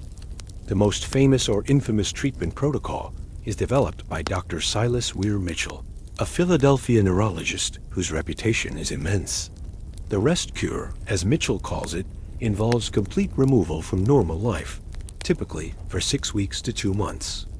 The patient is confined to bed, not merely resting in bed, but forbidden to rise except for essential bodily functions, and sometimes not even then. No reading, no writing, no intellectual stimulation of any kind. No visitors except the physician and nurse. Meals are brought on trays and must be consumed in bed. The patient is fed a rich diet, often including large quantities of milk, intended to build up the body while the mind rests. Massage is administered daily, passive exercise meant to prevent muscle atrophy without requiring any effort from the patient. The skin is sometimes stimulated with electricity-mild galvanic currents applied to various parts of the body, supposedly to restore nervous energy. The psychological component is equally important. The patient must surrender completely to the physician's authority. Mitchell is explicit about this. The patient must become docile, obedient, childlike. Any resistance to the treatment, any assertion of independent will, is seen as evidence that the rest is not yet complete. Now imagine yourself undergoing this cure. You are removed from your home, from your family, from everything familiar. You are placed in a quiet room, curtains drawn against the light. You lie in bed, hour after hour, day after day. At first, perhaps, the rest is welcome. Your exhaustion is real, after all. Sleep comes easily. But after a few days, restlessness sets in. You are not tired anymore. How could you be, having done nothing? But you are not permitted to rise. You ask for a book and are refused. You suggest a brief walk and are told that such exertion would undo all the treatment's benefits. You are fed and massaged and treated like an infant, your autonomy entirely removed. The days blur together. Without activity, without stimulation, time loses its usual markers. Morning and afternoon and evening are distinguished only by the angle of light through the curtains, by the arrival of meals. Your muscles grow weak from disuse. Your mind, denied occupation, circles endlessly over small concerns, magnifying them into obsessions. And you are alone. Mitchell believes that isolation is crucial, that the neurasthenic patient must be separated from family and friends whose demands and expectations contributed to the nervous exhaustion. But isolation itself becomes its own torment. The hours of enforced idleness with no one to talk to, nothing to read, nothing to do, stretch out interminably. After 6 weeks or 8 weeks, Mitchell examines you, decides you have regained sufficient nervous energy, and allows you to gradually resume activity. You are permitted to sit up for brief periods, then to stand, then to walk a little. Reading is allowed in small doses. Visitors are permitted. Eventually, you return home, supposedly cured. The rest cure is applied primarily, though not exclusively, to men. The theory is that men have exhausted themselves through overwork, through the demands of competitive capitalism, through excessive mental exertion. The cure restores them so they can return to productive labor. But notice what the cure does psychologically. It breaks the patient's will, teaches absolute submission to medical authority, removes any capacity for independent action or decision-making. A man emerges from the rest cure perhaps physically stronger, but psychologically altered, having internalized a profound sense of his own fragility and need for external control. While neurasthenia is a relatively new diagnosis, hysteria is ancient, dating back to the Greeks and Egyptians. The word itself comes from the Greek hystera, meaning uterus. The original theory held that the uterus, if not satisfied through pregnancy and childbirth, would wander through the woman's body, causing various symptoms: paralysis, convulsions, suffocation sensations, bizarre behaviors. By the Victorian era, physicians no longer believe in the literally wandering womb, but hysteria remains understood as a fundamentally female disorder, rooted in female biology and female nature. Nearly all diagnosed hysterics are women, and the symptoms attributed to hysteria are remarkably varied. A woman might present with paralysis of a limb with no organic cause, the paralysis defying anatomical logic. Perhaps a hand is paralyzed while the arm retains function, which would be neurologically impossible if actual nerve damage existed. Or she might experience fits that resemble epileptic seizures, but follow a different pattern, more theatrical, more responsive to audience and environment. Or she might be struck blind or deaf or mute, again with no physical explanation for the symptom. Other symptoms include the sensation of a ball rising in the throat, called globus hystericus, difficulty breathing, chest pains, fainting spells, headaches, insomnia, emotional volatility, crying or laughing without apparent cause, sexual feelings that are deemed inappropriate, either too much desire or too much aversion. Essentially, hysteria becomes a catch-all diagnosis for any woman exhibiting symptoms that physicians cannot otherwise explain, or behaviors that society finds troubling. The diagnosis is applied to thousands of women throughout the 19th century, across all social classes, though the treatment varies considerably depending on the patient's economic status. Imagine yourself as a young woman diagnosed with hysteria in 1880. Perhaps you are 25, unmarried, educated beyond what was typical for women. You live with your parents, without occupation, your days filled with the limited activities deemed appropriate for respectable young ladies' needlework, receiving callers, reading approved books, perhaps charity work. You feel constrained, restless, filled with energy that has no outlet. You experience these feelings as physical symptoms. Your chest tightens, you cannot catch your breath, your heart races. Sometimes your hands tingle and go numb. Sometimes you feel as though you might scream, or run, or do something socially unacceptable, and you suppress the feeling until it manifests as a headache or a fainting spell. Your family, concerned, calls the physician. He examines you, though his examination is cursory, limited by Victorian propriety about women's bodies. He asks about your monthly cycles, about your habits, about your thoughts and feelings. You try to explain your sense of confinement, your desire for more meaningful occupation, but he hears this as evidence of the diagnosis he is already forming. Hysteria, he tells your parents.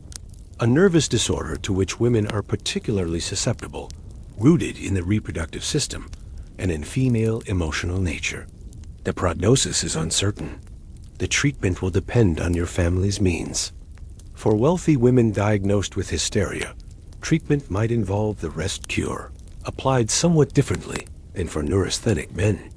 Where men are being restored for productive work, women are being prepared for their proper role marriage, motherhood, domestic management. The cure emphasizes not just physical rest, but moral instruction, shaping the patient into proper feminine submission. Mitchell himself is explicit about this. He describes hysteria as often resulting from women's attempts to exceed their natural capacities, to engage in intellectual work, or to assert independence unsuitable to their sex. The cure must therefore include not just physical restoration, but psychological correction, teaching the patient to accept her proper sphere. But there are other treatments as well, specific to hysteria's supposed origins in female reproductive organs. Pelvic massage, performed by physicians or midwives, supposedly to relieve uterine congestion. The procedure is exactly what it sounds like: manual stimulation of the patient's genitals until she experiences hysterical paroxysm, the Victorian medical term for orgasm. This treatment has ancient roots, recommended by physicians for centuries as a cure for various female complaints. In the Victorian era, it becomes systematized, discussed in medical journals and clinical language that obscures its sexual nature. The physician or midwife stimulates the patient, bringing her to climax, which supposedly releases nervous tension and restores equilibrium to the reproductive organs. The treatment is time-consuming for physicians and hard on their hands. By the 1880s, mechanical devices are developed to make the process more efficient. Vibrators, initially large devices powered by steam or electricity, later smaller models for home use, are marketed explicitly as medical treatments for hysteria and other nervous disorders in women. You can find advertisements in respectable magazines, Sears, Roebuck catalogs, medical supply journals promoting these devices in language that is both explicit and euphemistic. They promise relief from nervousness, from insomnia, from vague feminine complaints. They are presented as therapeutic instruments, not sexual aids, though their function is unmistakable. Imagine the cognitive dissonance involved. Victorian society is intensely repressive about female sexuality. Women are not supposed to experience sexual desire, much less sexual pleasure. Yet physicians are routinely bringing women to orgasm as medical treatment, and women are purchasing devices for home use to achieve the same result. The contradiction is managed through medicalization. It is not sex, it is treatment. It is not pleasure, it is therapeutic paroxysm. The language transforms the reality, allowing both physicians and patients to engage in sexual activity while maintaining the fiction that nothing sexual is occurring. Other treatments for hysteria are less benign. Cauterization of the cervix or clitoris with silver nitrate, supposedly to reduce excessive sensitivity. In extreme cases, surgical removal of the ovaries, ovariotomy, based on the theory that eliminating the source of female hormones will cure female madness. These surgeries are performed on thousands of women in the late 19th century, mutilating them permanently in the name of mental health. As the century draws toward its close, a Viennese neurologist named Sigmund Freud begins developing a very different understanding of hysteria, one that will eventually transform psychiatry entirely. Freud trains in Paris with Jean-Martin Charcot, who studies hysteria through hypnosis and public demonstrations of hysterical patients. Freud returns to Vienna and begins working with patients, collaborating initially with Joseph Breuer. Their approach involves not physical treatment, but conversation, asking patients to talk about their symptoms, their lives, their memories, their dreams. What Freud discovers, or believes he discovers, is that hysterical symptoms are not rooted in the uterus or in female biology, but in psychological conflict, specifically sexual conflict.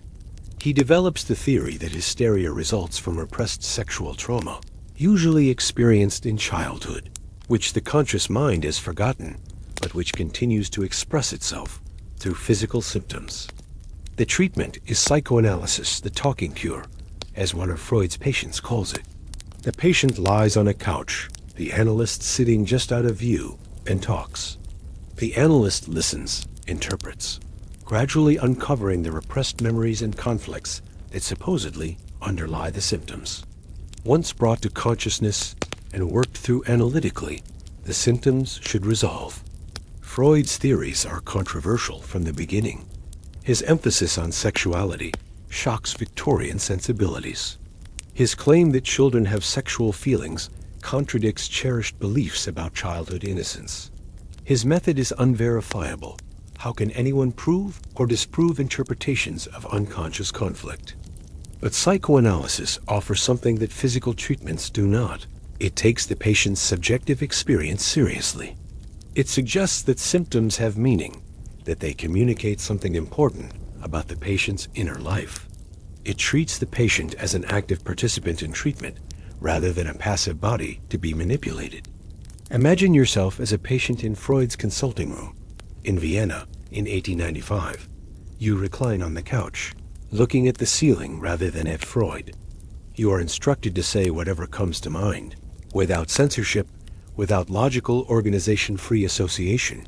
Freud calls it, at first, this is difficult. Your mind feels blank, or the thoughts that arise seem too trivial, too embarrassing, too nonsensical to speak aloud. But Freud encourages you to speak anyway, assuring you that everything is meaningful, that the trivial and embarrassing thoughts are precisely what needs to be examined. You talk about your dreams, those strange nocturnal narratives that seem to make no sense. Freud asks questions, proposes interpretations. The dream about losing your purse, he suggests, represents anxiety about sexual identity. The dream about being late for a train symbolizes fear of missing life's opportunities. The meanings seem far-fetched, but Freud is confident, authoritative, certain that he understands your unconscious mind better than you understand it yourself. You talk about your childhood, your parents, your early experiences. Freud listens for signs of trauma, of inappropriate sexual attention, of conflicts that might have been repressed. He proposes that your hysteria stems from an incident you have forgotten, perhaps abuse by a family member or other trusted adult. You are uncertain. You have no memory of such an incident. But Freud explains that repression is precisely the mechanism that has hidden it from consciousness. Your lack of memory is evidence of how thoroughly you have repressed the traumatic experience. The analysis continues for months, for years sometimes. Freud maps your unconscious conflicts, your Oedipal desires, your defense mechanisms. The treatment is intellectually fascinating, a journey into your own psyche's hidden depths. Whether it actually cures your symptoms is less clear. Step back now and consider these diagnoses, neurasthenia and hysteria, not just as medical categories, but as social commentary, as reflections of Victorian anxieties and gender expectations. Neurasthenia is diagnosed primarily in men, understood as resulting from the demands of modern competitive capitalism, of brain work and financial speculation. The neurasthenic man has exhausted himself in the masculine sphere of work and achievement. His illness is a kind of honor, proof of his dedication and ambition. The treatment restores him so he can return to that sphere. Hysteria is diagnosed almost exclusively in women, understood as resulting from female biology and female nature. The hysterical woman is too emotional, too sexual or not sexual enough, too ambitious or too idle. Her illness is evidence of fundamental female instability, of women's unsuitability for the demands of public life. The treatment aims to confine her more completely to the domestic sphere, to accept her limitations, to embrace traditional femininity. Consider how perfectly these diagnoses support existing gender hierarchies. Men who break down under capitalism's demands are suffering from a real illness caused by real external pressures. They deserve sympathy and medical care. Women who break down under domestic confinement and limited opportunities are suffering from inherent female weakness. They need to be controlled and corrected. A man who is anxious, exhausted, unable to work is neurasthenic, a victim of modern life's excessive demands.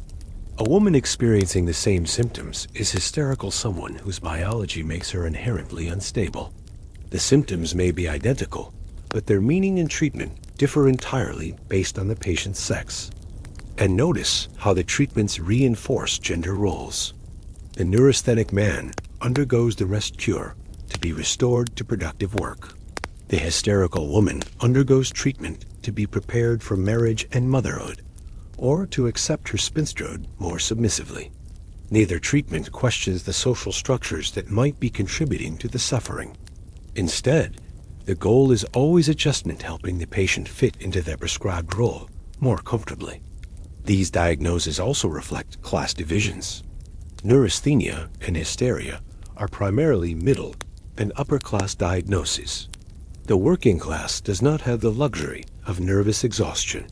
Laborers who cannot work are simply unemployed, not neurasthenic. Working class women who exhibit bizarre symptoms are not hysterics receiving sympathetic medical care. They are lunatics committed to public asylums. The same symptoms receive different diagnoses and different treatments depending on social class. An upper-class woman experiencing paralysis with no organic cause is a hysteric, treated with rest cure in a comfortable sanitarium or in her own home, her illness seen as a refined sensitivity. A working-class woman with the same symptoms is insane, confined to a state asylum, restrained and sedated. This class dimension is rarely acknowledged openly, but it shapes everything. Medical journals describe neurasthenia as a disease of the civilized, the educated, those with refined nervous systems. The implication is clear. The poor, the uneducated, the working classes have coarser nervous systems that do not suffer such refined ailments. The treatments themselves are class-marked. The rest cure requires months of leisure, private nursing, expensive medical supervision, affordable only for the wealthy. Psychoanalysis requires even more years of multiple weekly sessions with an expensive specialist. These treatments are completely inaccessible to working-class patients, who receive, if anything, the much harsher institutional care we described earlier. So mental illness exists in a stratified system. The wealthy suffer from nervous disorders and receive comfortable private care. The middle class suffers from neurasthenia or hysteria and receives outpatient treatment from family physicians. The poor suffer from insanity and are locked in state asylums. The underlying conditions may be similar, but diagnosis, treatment, and prognosis differ dramatically based on one's ability to pay. But let us consider the possibility that many of these diagnosed conditions were not illness at all, or not primarily illness, but reasonable responses to unreasonable circumstances. Take the educated woman diagnosed with hysteria. She has been raised to develop her mind, given education sometimes comparable to what her brothers receive. But upon reaching adulthood, she finds all paths to meaningful occupation closed. She cannot enter most professions. She cannot attend university. She cannot vote, cannot control property if married, cannot make legal decisions. She is confined to the domestic sphere, to needlework and social calls, to waiting for marriage, or enduring its often oppressive realities. Her education becomes useless. Her ambitions must be suppressed, Her energy has no outlet. She feels this constraint physically. The tight corset that restricts breathing becomes a metaphor for the tight social restrictions that limit her life. Is it any wonder that she develops symptoms?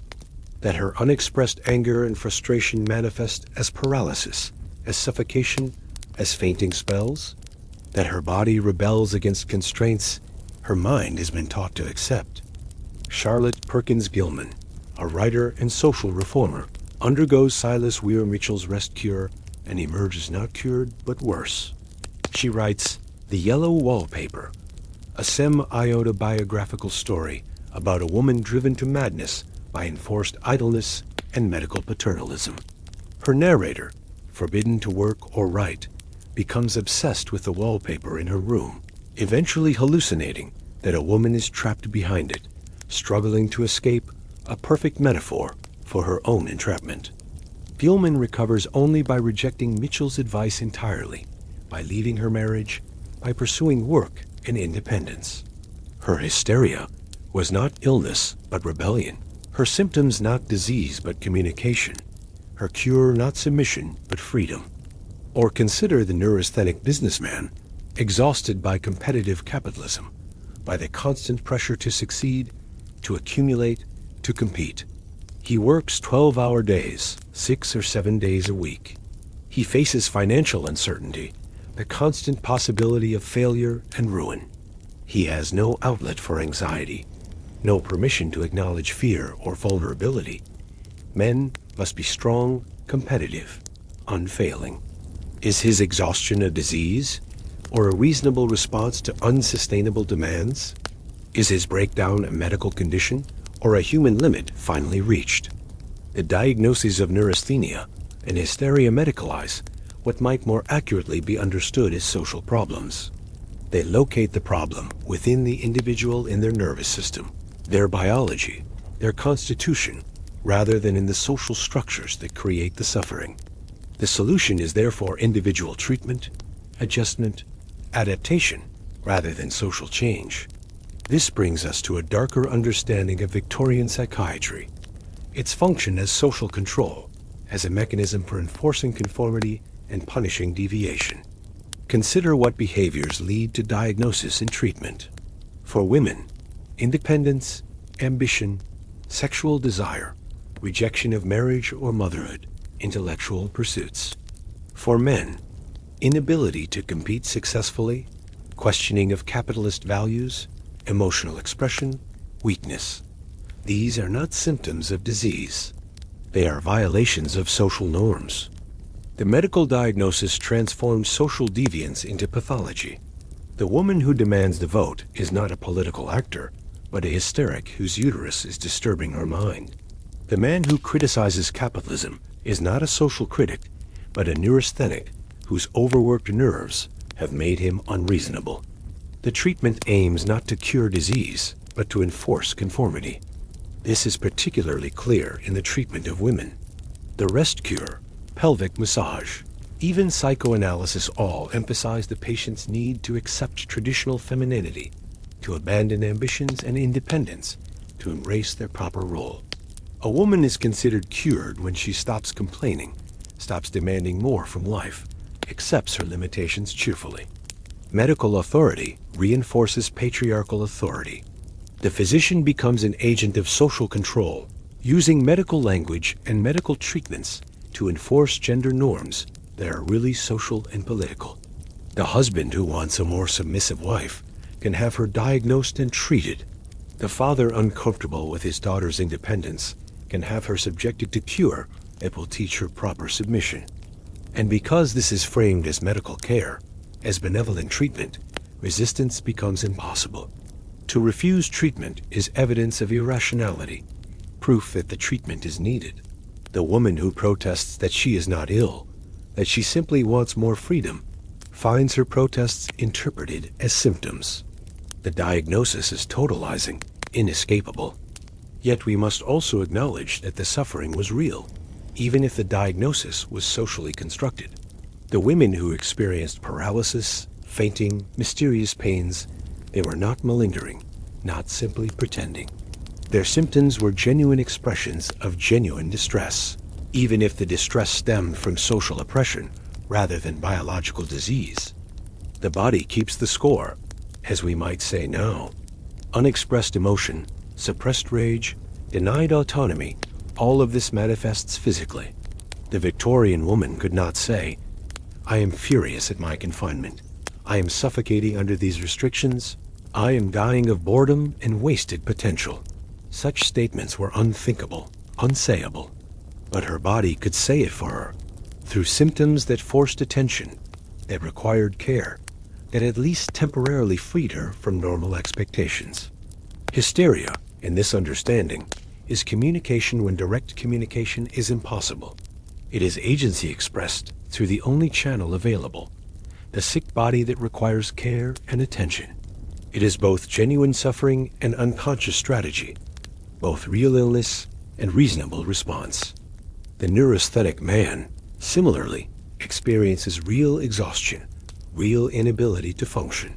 His symptoms allow him to step back from capitalism's demands without admitting weakness, without violating masculine codes that forbid vulnerability. He is not choosing to rest. He is medically required to rest. He is not weak. He is ill. So the diagnoses serve complex functions. They medicalize social problems, but they also provide a language for suffering that would otherwise be inexpressible. They enforce conformity, but they also create space for rest and care.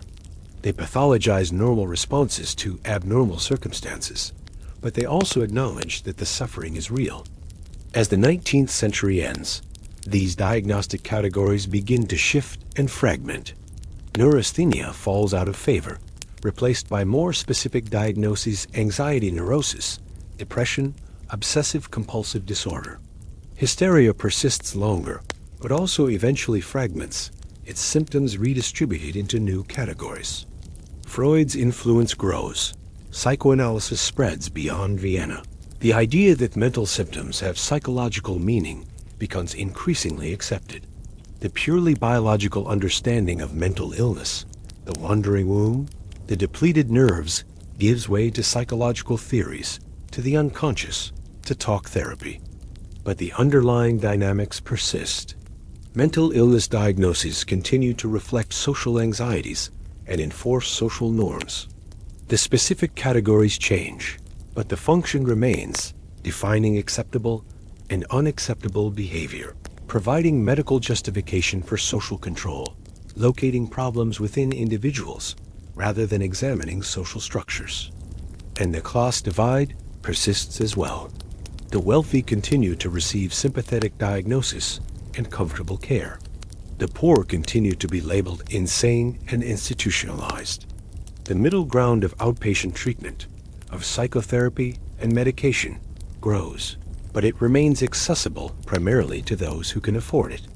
We have explored the peculiar diagnoses of the Victorian era, the ways that medical categories reflected and reinforced social expectations about gender and class. We have seen how neurasthenia and hysteria served as medical explanations for suffering that had social causes, how treatments aimed to enforce conformity rather than question the structures that created distress. But we have been discussing primarily the experience of the middle and upper classes, those who received outpatient care or comfortable sanitarium treatment. There exists a parallel world of mental health care, equally revealing of Victorian society's values and hierarchies, the world of private sanitariums, luxury asylums where the wealthy received care that bore almost no resemblance to the public asylum experience we described earlier. The same society that confined poor lunatics to overcrowded wards and brutal treatments provided wealthy neurotics with comfortable private rooms, therapeutic activities, and respectful care. The contrast illuminates the extent to which mental health care was, and perhaps remains, stratified by class, with diagnosis, treatment, and prognosis all dependent on one's ability to pay. Let us turn now to these private institutions, to the sanitariums and rest cure establishments that served the comfortable classes, and observe how differently mental distress was understood and treated when the patient had wealth and social standing. From the diagnosis, let us now turn to treatment, or rather, to the stark differences in treatment that class and wealth created. We have spent time in the overcrowded wards of public asylums, witnessed the brutal treatments administered to those without means or social standing. We have explored how middle-class patients receive outpatient care for their nervous disorders, treatments administered in physicians' consulting rooms and in their own homes. But there existed yet another world of mental health care, one so removed from the public asylum as to seem almost a different universe entirely. These were the private sanitariums, the luxury establishments where the wealthy went to recover from nervous exhaustion, to rest from the demands of their position, to be treated with a gentleness and respect that would have been unimaginable in the state institutions. The same society, the same era, the same general understanding of mental illness, yet the experience of care differed so profoundly based on one's economic status that two patients with identical symptoms might as well have been on different planets. One confined in a straitjacket in an overcrowded ward, the other reclining in a comfortable room overlooking manicured gardens. One fed institutional gruel from tin dishes, the other dining on carefully prepared meals served on fine china. Let us enter this world now, the world of privilege and private care, and observe what mental health treatment looked like when money was no obstacle. Breathe slowly, settle deeper into comfort, and imagine yourself not as a powerless patient in a public ward, but as a person of means seeking treatment in one of the finest private establishments of the age. On a gentle rise in Belmont, Massachusetts, a few miles from Boston, sits McLean Hospital, established in 1818 as the Asylum Department of Massachusetts General Hospital. By the latter decades of the 19th century, it has evolved into one of America's most prestigious private mental health institutions. Approach McLean as a patient of means might have approached it in 1885. The carriage your own carriage, or one hired for the purpose winds up a curved drive through landscaped grounds. Trees arch overhead, their branches creating patterns of light and shadow. The grounds extend for acres, carefully tended lawns and gardens, paths that wind through groves and along a small lake. The main building is substantial, but not forbidding. It is constructed in a style that suggests a prosperous country estate rather than an institution. Brick and white trim, generous windows, a portico that welcomes rather than intimidates. There are no bars visible on the windows from this approach, no suggestion of confinement or restraint. You are expected. Your physician in Boston or New York has written ahead, describing your condition: nervous exhaustion, perhaps, or melancholia following a business reversal or a family loss. The superintendent has reviewed your case and agreed to accept you. The fees have been discussed and found acceptable. You arrive not as an involuntary commitment, but as a guest seeking treatment, retaining your dignity and your autonomy. The entrance hall is quiet, tastefully furnished. There is nothing of the institutional about it. No long corridors lined with identical doors, no smell of carbolic and confinement, no sounds of distress echoing from distant rooms. It might be a hotel, or a private club, or a particularly refined boarding house. You are shown to your room. It is on an upper floor, but you walk there rather than being led. Your own luggage brought up by attendants, who are courteous and soft-spoken. The room is private, not a bed among dozens, but your own space, your own door that you can close. There is a bed, yes, but also a writing desk, a comfortable chair, shelves for books. The window looks out over the grounds, and while it is designed to prevent opening fully, it is not barred. The light that enters is unobstructed, the view pleasant. Your personal belongings are not confiscated. You retain your own clothing, your books, your writing materials. Your freedom is constrained. Certainly, you are here for treatment, not vacation, but the constraints are gentle, negotiated, respectful of your status and your personhood. Life at McLean follows a structured routine, but the structure is designed for therapeutic benefit rather than institutional efficiency. You wake to silence, or perhaps to birdsong from the grounds, rather than to the harsh bells of the asylum. You wash in your own room, with hot water brought by an attendant, and dress in your own clothes.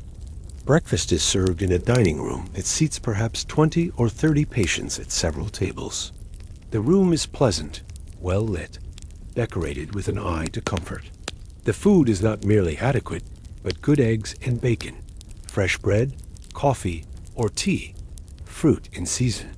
The plates are china. The silverware is actual silver. The atmosphere is that of a modest hotel's dining room. You eat with other patients, and while conversation is subdued, it exists. These are your social peers, more or less businessmen and their wives, professionals, people of education and standing. Some are recovering from nervous breakdowns, others from addiction to alcohol or laudanum, others from vague nervous complaints. Some are acutely ill, withdrawn and barely functional. Others seem perfectly well. Their presence here a mystery unless you know their histories. The morning might be spent in various therapeutic occupations. McLean offers workshops where patients can engage in light crafts, woodworking, bookbinding, painting. These activities are presented as occupation therapy, the same theoretical approach as the moral treatment of earlier decades, but the setting and the attitude are entirely different. You choose to participate. You are not assigned labor. The work is genuinely recreational, not economically necessary for the institution's functioning. Or you might walk the grounds. Miles of paths wind through McLean's extensive acreage, offering exercise and fresh air. You walk alone, if you'd prefer, or with other patients, or with a staff member who accompanies you not as a guard, but as a companion. The conversations are those of equals discussion of books, of current events, of ideas. The staff at McLean are educated, chosen for their refinement as well as their clinical skills. The afternoon might include a session with the superintendent or one of the assistant physicians. This is not the cursory examination of the public asylum, a doctor observing you from across the room and making notes. It is a genuine consultation, a conversation about your symptoms, your progress, your concerns. The physician sits with you, listens attentively, offers suggestions and adjustments to your treatment plan. Treatment itself is gentle. If you are melancholic, you might be encouraged toward activity and social engagement. If you are anxious and exhausted, you might be prescribed rest, but rest in your comfortable room, not enforced idleness in isolation. Medications are used cautiously, perhaps, a mild sedative to aid sleep, or a tonic to restore appetite, but not the heavy doses of laudanum and chloral hydrate used to stupefy public asylum patients. There are no mechanical restraints at McLean, no rotary chairs, no plunge baths, no chains or straitjackets. The very idea would be offensive, unsuitable for patients of this class. Control, when necessary, is achieved through social expectation, through the therapeutic relationship, through the patient's own desire to maintain dignity and decorum. The extensive grounds are central to McLean's therapeutic approach. The belief is that nature itself is healing, that beauty and tranquility soothe the troubled mind in ways that medicine cannot match. So the landscape is carefully designed and meticulously maintained. Imagine yourself walking these grounds on an autumn afternoon. The paths are smooth, well-drained, easy to navigate. Trees in their fall colors arch overhead maples blazing red and gold, oaks in darker burgundy, birches in pale yellow. The air is crisp, carrying the scent of fallen leaves and wood smoke from somewhere distant. You walk past gardens where the last roses of the season still bloom, past a small lake where ducks paddle in the shallows. Benches are placed at intervals, offering places to sit and contemplate the view. The grounds are large enough that you can walk for an hour and encounter few others, finding solitude when solitude is what you need. The architecture reinforces this sense of therapeutic environment. By the later 19th century, McLean has expanded beyond the original building to include several cottages, smaller structures that house a dozen or so patients, each in even more home-like settings. These cottages have parlors with fireplaces, libraries, dining rooms, bedrooms that might be in any comfortable private home. The idea is to remove the institutional quality entirely, to create environments that feel as much like home as possible while still providing medical supervision and care. Patients in the cottages have considerable freedom. They move between rooms freely, participate in the running of the cottage household, make choices about their daily activities. Compare this to the barred wards of the public asylum, the locked doors, the constant supervision by attendants with keys. At McLean, you are trusted to exercise self-control, and that trust itself is therapeutic, encouraging the sense of autonomy and competence that mental illness has undermined. The patients at McLean in the 1880s and 1890s represent a particular stratum of American society: the comfortable, the educated, the established. They are not the wealthiest. The truly rich often receive care in their own homes or at European spas, but they are solidly middle to upper middle class, professional and business families who can afford the substantial fees. There are businessmen recovering from nervous collapse, the pressures of commercial life having overwhelmed their capacity to cope. They spend weeks or months at McLean, resting, walking the grounds, gradually rebuilding their strength before returning to their offices and their responsibilities. There are women suffering from neurasthenia, or what McLean's records might call nervous prostration, the educated women we discussed earlier, worn down by the constraints of their lives or by actual illness, seeking respite and recovery. Some are here voluntarily, recognizing their need for care. Others have been brought by concerned families, but even these are not legally committed in the way public asylum patients are committed. They retain more rights, more ability to advocate for themselves. There are those recovering from addiction to alcohol primarily, but also to morphine or laudanum, substances that were freely available and widely used until their dangers became more recognized.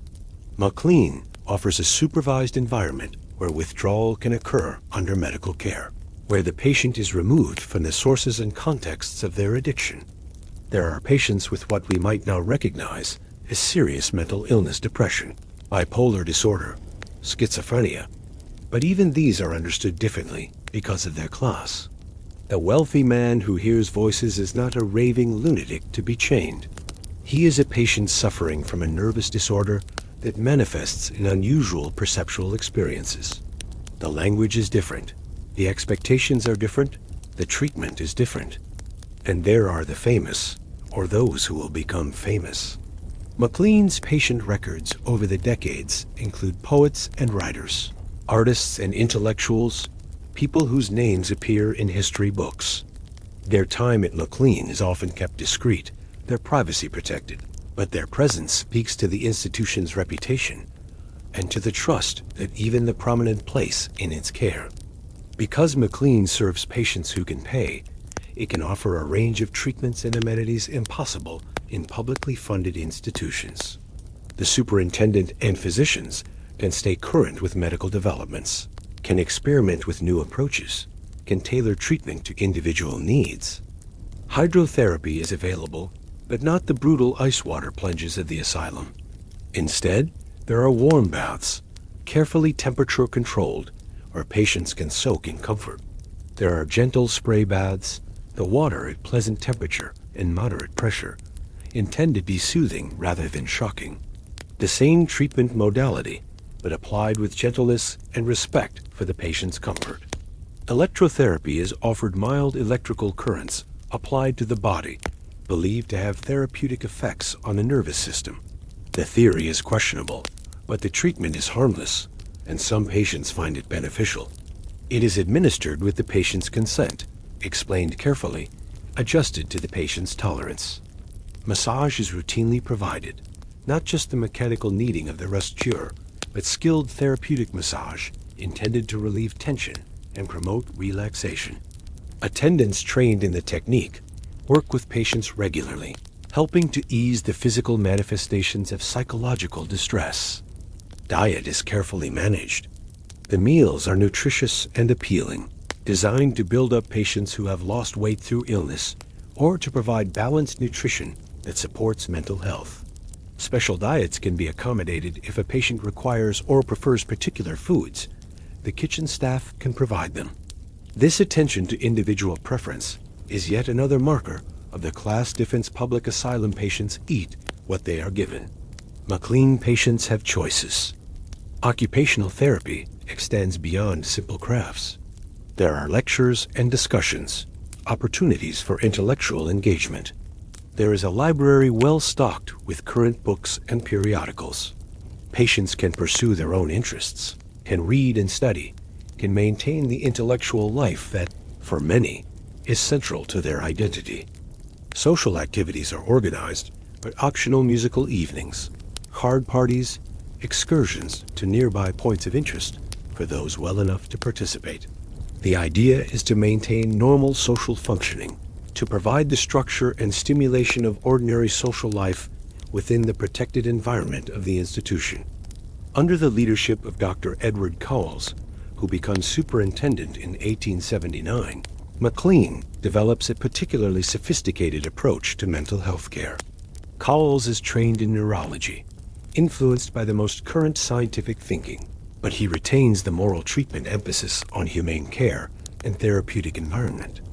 Cowles believes in careful observation and documentation. Each patient's symptoms are recorded in detail, their progress monitored systematically. He seeks to understand mental illness scientifically while treating patients humanely. He emphasizes occupation and engagement, believing that the mind heals through use, through connection with meaningful activity and with other people. Under Cowles, McLean maintains a therapeutic optimism often lacking in public asylums. The assumption is that patients can recover, that mental illness is not necessarily permanent, that the right environment and treatment can restore health.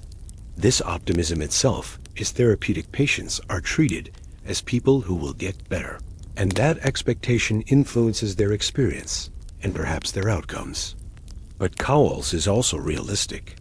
He recognizes that some conditions are chronic, that not every patient will fully recover. For these patients, McLean provides long-term supportive care, a comfortable environment where they can live with dignity even if they cannot be cured. Some patients remain at McLean for years, even decades, but their experience is profoundly different from the chronic patients warehoused in public asylums. This level of care is expensive. McLean's fees in the 1880s range from $15 to $40 per week, depending on the level of accommodation and care required. To put this in context, an average worker's wage might be $10 per week. A year at McLean could cost upwards of $2,000, a fortune beyond the reach of any but the comfortable classes. The fees cover not just room and board, but the entire therapeutic environment, the extensive grounds, the well-trained staff, the individualized medical attention, the pleasant furnishings, the quality food, the various treatment modalities. They also cover the low patient-to-staff ratio that makes such individualized care possible. Compare this to the public asylum, operating on perhaps $2 per patient per week, provided by the state, housing hundreds or thousands of patients on that insufficient budget.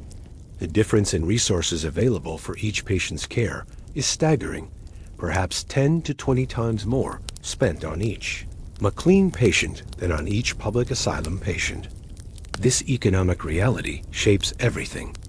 McLean can afford to be selective, accepting only patients likely to benefit from treatment, or at least unlikely to be violently disruptive. Public asylums must accept everyone, including the most difficult and disturbed, and somehow manage them all on minimal resources. McLean can maintain its grounds beautifully, can repair and renovate buildings, can invest in new treatment equipment. Public asylums struggle to keep buildings minimally maintained. Grounds are tended by patient labor. Equipment is used long past its useful life. McLean can hire educated staff, can train them thoroughly, can pay them enough to retain good employees. Public asylums hire whoever will work for minimal wages, often cannot train staff adequately, suffer high turnover as workers find better opportunities elsewhere. The economic disparity creates experiential disparity so profound that patients in the two settings might as well be indifferent. Centuries rather than different institutions in the same society. McLean is not unique. Across America and Europe, private sanitariums serve the wealthy and the comfortable, each with its own character, but all sharing the fundamental difference from public asylums. The Hartford Retreat in Connecticut offers similar amenities: private rooms, pleasant grounds, respectful care. It serves New England's professional and merchant classes, providing a refuge from nervous exhaustion and mental distress.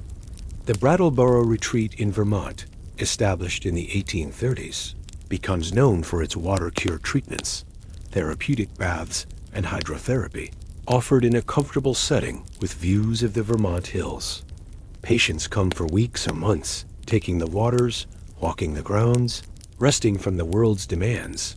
Dr. Austin Riggs establishes a clinic in Stockbridge, Massachusetts, that emphasizes psychotherapy and the therapeutic community, a small, intimate setting where patients and staff interact as a community working together toward health. In Europe, Switzerland becomes a particular destination for wealthy patients seeking mental health treatment. Clinics in the mountains and along the lakes offer spectacular settings, pure air, mineral waters, and the latest in medical care. The Berg Holzli Hospital in Zurich, where Carl Jung will later work, combines scientific psychiatry with comfortable accommodations for private patients. The Battle Creek Sanitarium in Michigan, run by Dr. John Harvey Kellogg, offers a unique blend of mental and physical health treatment, emphasizing diet, exercise, and various novel therapies.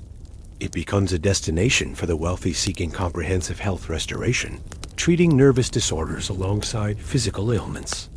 These establishments vary in their specific approaches and philosophies, but all share common features: comfortable accommodations, pleasant settings, respectful treatment of patients, individualized care, and fees that limit their clientele to those of means. One of the most striking differences between public and private mental health care is the language used to describe patients and their conditions.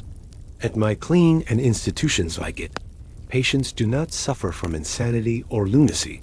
They suffer from nervous disorders, from neurasthenia, from nervous exhaustion, from melancholia, or nervous prostration. The distinction is meaningful. Insanity is a legal and medical term that implies loss of reason, loss of self-control, loss of personhood.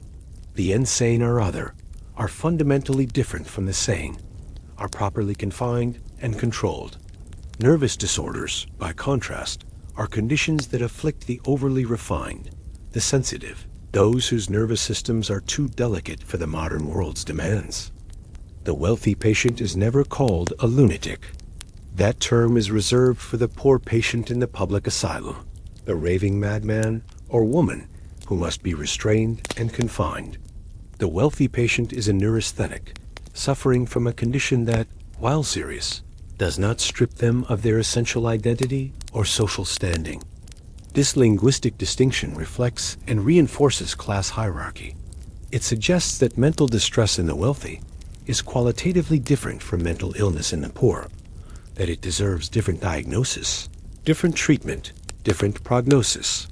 The same symptoms that mark a poor patient as dangerously insane mark a wealthy patient as refinedly sensitive. Medical journals of the era sometimes acknowledge this explicitly. Articles discuss how to differentiate between the insane pauper who requires asylum commitment and the nervous gentleman who requires sanitarium care, as though these were clearly distinct categories rather than identical conditions in different economic circumstances. One of the services that private institutions provide is discretion. Mental illness carries enormous stigma in the 19th century, stigma that can destroy careers, prevent marriages, undermine social standing. The wealthy patient requires not just treatment, but privacy, assurance that their condition will not become public knowledge. McLean and similar institutions protect their patients' privacy carefully. Records are confidential. Communications with family are discreet. If a patient returns to their community after treatment, their time away is explained as a rest cure for physical ailments, as travel for health reasons, as anything other than treatment for mental disorder. This discretion allows the wealthy to seek treatment without destroying their futures. A businessman can spend 3 months at McLean recovering from nervous exhaustion and return to his business with his reputation intact. A young woman can be treated for neurasthenia and still make an advantageous marriage, her potential suitors never knowing of her nervous disorder.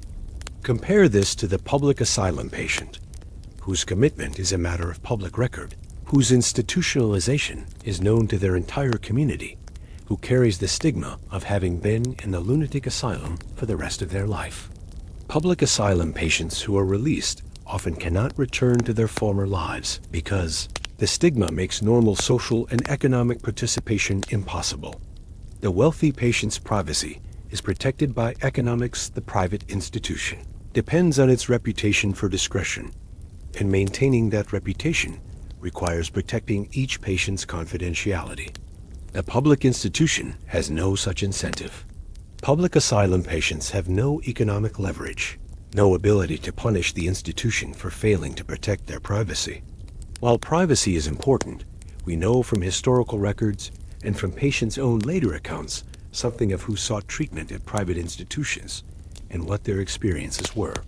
Consider a successful attorney, 45 years old, who develops increasing anxiety and insomnia after a difficult case. He begins drinking to ease his nerves, and the drinking becomes problematic. His family persuades him to enter a private sanitarium for treatment. He spends 2 months there, undergoing supervised withdrawal from alcohol, receiving treatment for the underlying anxiety, learning strategies to manage stress without drinking. His room is comfortable. His days are structured, but not regimented. He walks the grounds, participates in occupational therapy, meets with the physician regularly. When he returns home, he is sober, his anxiety is managed, and his career continues uninterrupted. His absence has been explained as a rest cure for physical exhaustion. His colleagues know nothing of his alcohol problem or his treatment. Or consider a young woman of prominent family suffering from what we might now recognize as depression following a romantic disappointment. She becomes unable to eat, loses dangerous amounts of weight, speaks of ending her life. Her family brings her to a private institution where she receives the rest cure: bed rest, nutritious food, massage, gradual reintroduction to activity. After 6 weeks, she has regained weight, her mood has lifted somewhat, and she is able to return home. She is not cured. Depression will recur throughout her life, but she has been stabilized, and her family knows where to bring her if she requires care again. Her reputation is unaffected. She eventually marries, has children, lives a conventional life punctuated by occasional retreats to the sanitarium when her depression becomes unmanageable. These cases represent the typical private patient experience: temporary residence, sympathetic treatment, return to normal life, privacy protected, reputation intact. Let us now directly compare the experiences we have explored across these segments, making explicit the contrasts that class created. A poor woman exhibiting bizarre behavior, perhaps hearing voices, perhaps displaying the symptoms we called hysteria, is committed involuntarily to a state asylum. She is confined in an overcrowded ward, perhaps restrained, certainly medicated, given no real treatment, and quite possibly never released. She is called insane, a lunatic. Her commitment is public record. If she is ever released, she carries the stigma permanently. A wealthy woman with identical symptoms, hearing the same voices, displaying the same behaviors, is brought by concerned family to a private sanitarium. She is given a comfortable private room, treated with kindness and respect, receives therapy and gentle care, improves over weeks or months, and returns home. She is diagnosed with a nervous disorder, never called insane. Her treatment is kept confidential. Her life continues uninterrupted. Same symptoms, same behaviors, radically different diagnosis, treatment, outcome, and future, all determined by economic status. A poor man who breaks down under life's pressures, poverty, loss, trauma, is committed to an asylum, labeled insane, quite possibly restrained and brutalized, warehoused indefinitely. A wealthy man who breaks down under similar pressures: business failure, family loss, overwork, is treated at a private institution for neurasthenia, rests comfortably for a few months, and returns to his life. The psychiatric diagnosis supposedly describes medical conditions, objective realities of brain and mind. But these contrasts reveal that diagnosis is at least as much about social position as about symptoms, that treatment reflects economic status more than medical need, that prognosis is largely a function of class. The difference between private and public mental health care reflects different fundamental purposes. The private institution exists to treat and restore its patients so they can return to their lives. Treatment is the primary goal, and the environment is designed to promote healing. The public institution, despite its therapeutic rhetoric, functions primarily as custodial warehouse.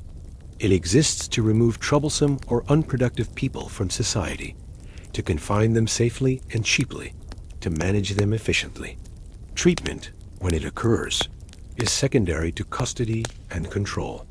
This difference in purpose shapes everything else. The private institution can be selective about admissions, can maintain a therapeutic atmosphere, can provide individualized care, because it serves relatively few patients who can pay well. A public institution must accept everyone, becomes overcrowded, slides toward custodial management because it serves thousands on inadequate funding. The private institution can maintain therapeutic optimism. Most of its patients will improve and leave, so the institution feels hopeful, dynamic, successful. The public asylum accumulates chronic cases who never leave, becoming a place of despair and resignation where staff stop believing in recovery. The private institution can treat patients as guests who temporarily need support. The public asylum treats patients as inmates who must be controlled and managed indefinitely. These are not merely differences of degree, but differences of kind. They are, functionally, different systems with different goals, serving different populations, despite both claiming to provide mental health care. This stark inequality raises profound moral questions that the Victorian era largely fails to address, but that echo forward to our own time. Is it just that identical symptoms receive radically different treatment based on ability to pay? Can we call a system ethical when it provides compassionate care to the wealthy and brutal custody to the poor? What does it say about a society that it treats the mental suffering of the comfortable with sympathy, while treating the mental suffering of the poor with cruelty? The Victorian era rarely asks these questions explicitly. The class system is taken for granted, inequality assumed to be natural and inevitable. That the wealthy receive better care is simply how the world works, no more surprising or troubling than that the wealthy have better homes and better food. But some voices do raise concerns. Some reformers, including Dorothea Dix, are troubled by the disparity. They argue for better funding of public institutions, for bringing public care closer to the standards of private care. But their arguments are economic as well as moral. They frame better care as an investment, pointing out that treating patients effectively is cheaper in the long run than warehousing them for life. These economic arguments achieve some success, as we discussed in the reform segment, but the gap between public and private care remains vast throughout the 19th century and beyond. The structural factors that create and maintain this gap: inadequate public funding, class prejudice, the political powerlessness of asylum patients, prove resistant to reform. One might ask whether private care is actually more effective than public care, whether wealthy patients truly have better outcomes than poor patients with similar conditions. The evidence, such as it is, suggests that they do, though disentangling the effects of quality care from the effects of class advantage is difficult. Private institution patients are more likely to be discharged improved, less likely to become chronic long-term cases, more likely to resume functional lives. But is this because of the treatment they receive, or because of the advantages they possess independent of treatment? Wealthy patients have homes to return to, families to support them, economic security that reduces stress, social positions to maintain that motivate recovery. They are less likely to have experienced the poverty, trauma, and adversity that contribute to mental illness in the first place. The poor patient, even if well treated, returns to poverty and its associated stresses. The wealthy patient returns to comfort and support. Outcomes differ, not just because of institutional care, but because of these broader circumstances. Still, the quality of care itself clearly matters. The patient treated with kindness fares better than the patient treated with cruelty. The patient given meaningful occupation and pleasant surroundings fares better than the patient confined in filth and idleness. The patient who retains autonomy and dignity fares better than the patient stripped of all rights and self-determination. In this sense, private care is demonstrably superior, and the fact that such superior care is available only to those who can pay represents a failure of justice, a rationing of human compassion based on economic criteria. The European approach to private mental health care often takes the form of spa towns and sanatoria, establishments that blend physical and mental health treatment in settings of considerable luxury. The German spa towns Baden-Baden, Bad Kissingen, Marienbad attract wealthy patients seeking treatment for various nervous disorders. The therapeutic approach emphasizes mineral waters, baths, carefully regulated diet and exercise, and the restorative power of beautiful surroundings. Patients spend weeks or months taking the cure, their days structured around bathing, walking, attending concerts and social events, dining on prescribed dietary regimens. The Swiss mountain clinics offer similar combinations: pure alpine air, spectacular scenery, rest and nutrition, along with medical supervision for various conditions, including nervous disorders. Davos, famous later for tuberculosis treatment, also attracts patients with nervous complaints who benefit from the mountain climate and the removal from ordinary life's pressures. The French Riviera becomes a destination for those seeking recovery from nervous exhaustion, offering mild climate, beautiful coastal views, and elegant accommodations. Wealthy patients spend the winter months in Nice or Cannes, their nervous disorders treated with sunshine, sea air, and luxury. These European establishments often surpass even American private institutions in their elegance and amenities. They are as much resorts as medical facilities, blurring the line between medical treatment and luxurious vacation. But they serve a genuine function, providing respite and restoration for patients whose nervous systems have been genuinely overtaxed by the demands of their lives. The European tradition also emphasizes what might be called the therapeutic benefits of culture music, art, intellectual conversation, aesthetic experience. Patients attend concerts and lectures, visit museums and galleries, engage in sophisticated discussion. The assumption is that the mind heals through engagement with beauty and ideas, not just through rest and physical restoration. As the century draws toward its close, the private institutions begin incorporating new therapeutic approaches, particularly psychotherapy and psychoanalysis. The wealthy patient has the luxury of time and money to engage in lengthy talk-in cures that would be impossible in overcrowded public institutions. Some private sanitariums begin offering extended psychoanalytic treatment, patients spending months or years working through their unconscious conflicts under a therapist's guidance. This level of individualized attention is unthinkable in public settings, but becomes a marker of sophisticated private care. The wealthy patient can afford to spend 4 sessions a week for 2 years exploring their psyche with an analyst. The poor patient receives, at best, occasional brief interviews with an overworked asylum physician who has hundreds of other patients requiring attention. This disparity in access to psychotherapy becomes another dimension of class-based care, another way that mental health treatment stratifies along economic lines. The talking cure, like the rest cure, like the comfortable sanitarium stay, becomes a privilege of those who can pay. Private institutions also serve social functions beyond treatment. They become places where the comfortable classes can send troublesome family members, can rest from family responsibilities, can escape temporarily from social pressures while maintaining respectability. The difficult adult child, the alcoholic relative, the neurasthenic wife all can be accommodated at a private sanitarium without the stigma of asylum commitment.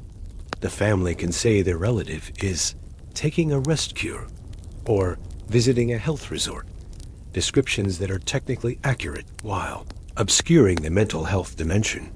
For some patients, particularly women, the sanitarium becomes a refuge from domestic demands.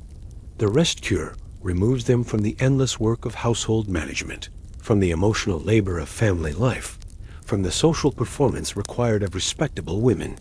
Even if the cure itself is problematic in its enforced passivity, the removal from ordinary demands can be genuinely restorative.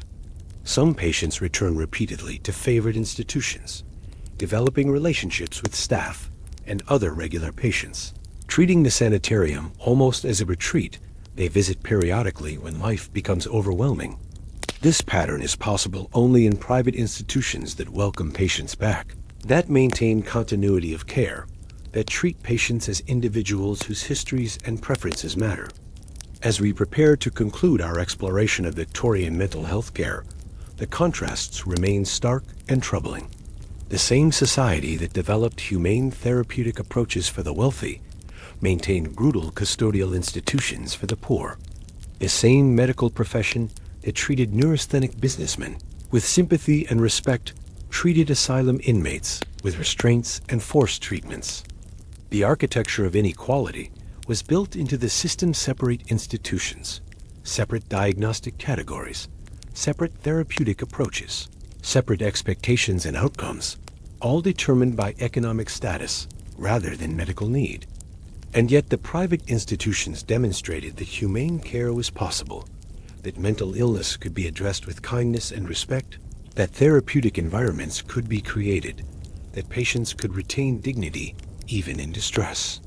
The existence of McLean and institutions like it proved that the brutality of public asylums was not necessary, was a choice, or rather, a consequence of social priorities that valued economy over humanity for those without means to demand better. The wealthy patient's experience provides a glimpse of what mental health care might have been for everyone if society had chosen to invest in it, if the reforms advocated by Pinnell and Dix and others had been fully funded and implemented across all institutions. But that choice was not made, and the two-tier system persisted, providing comfort to the few and custody to the many.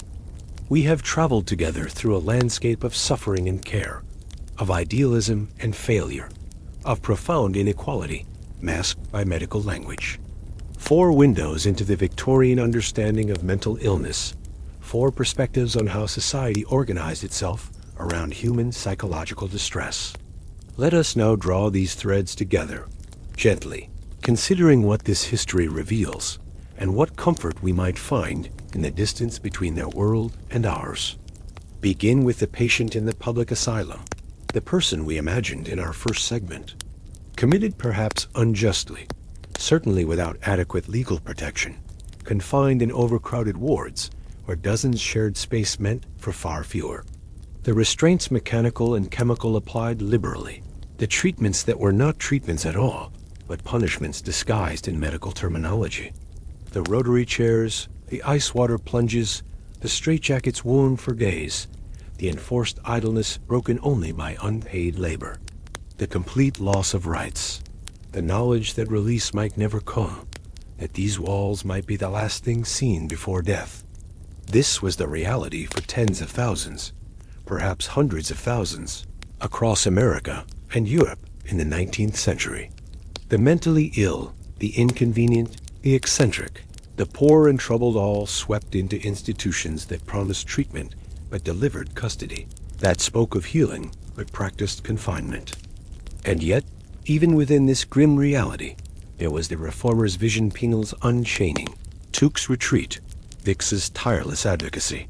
The belief that another way was possible, that human beings in psychological distress deserved compassion and dignity, that kindness might achieve what cruelty could not.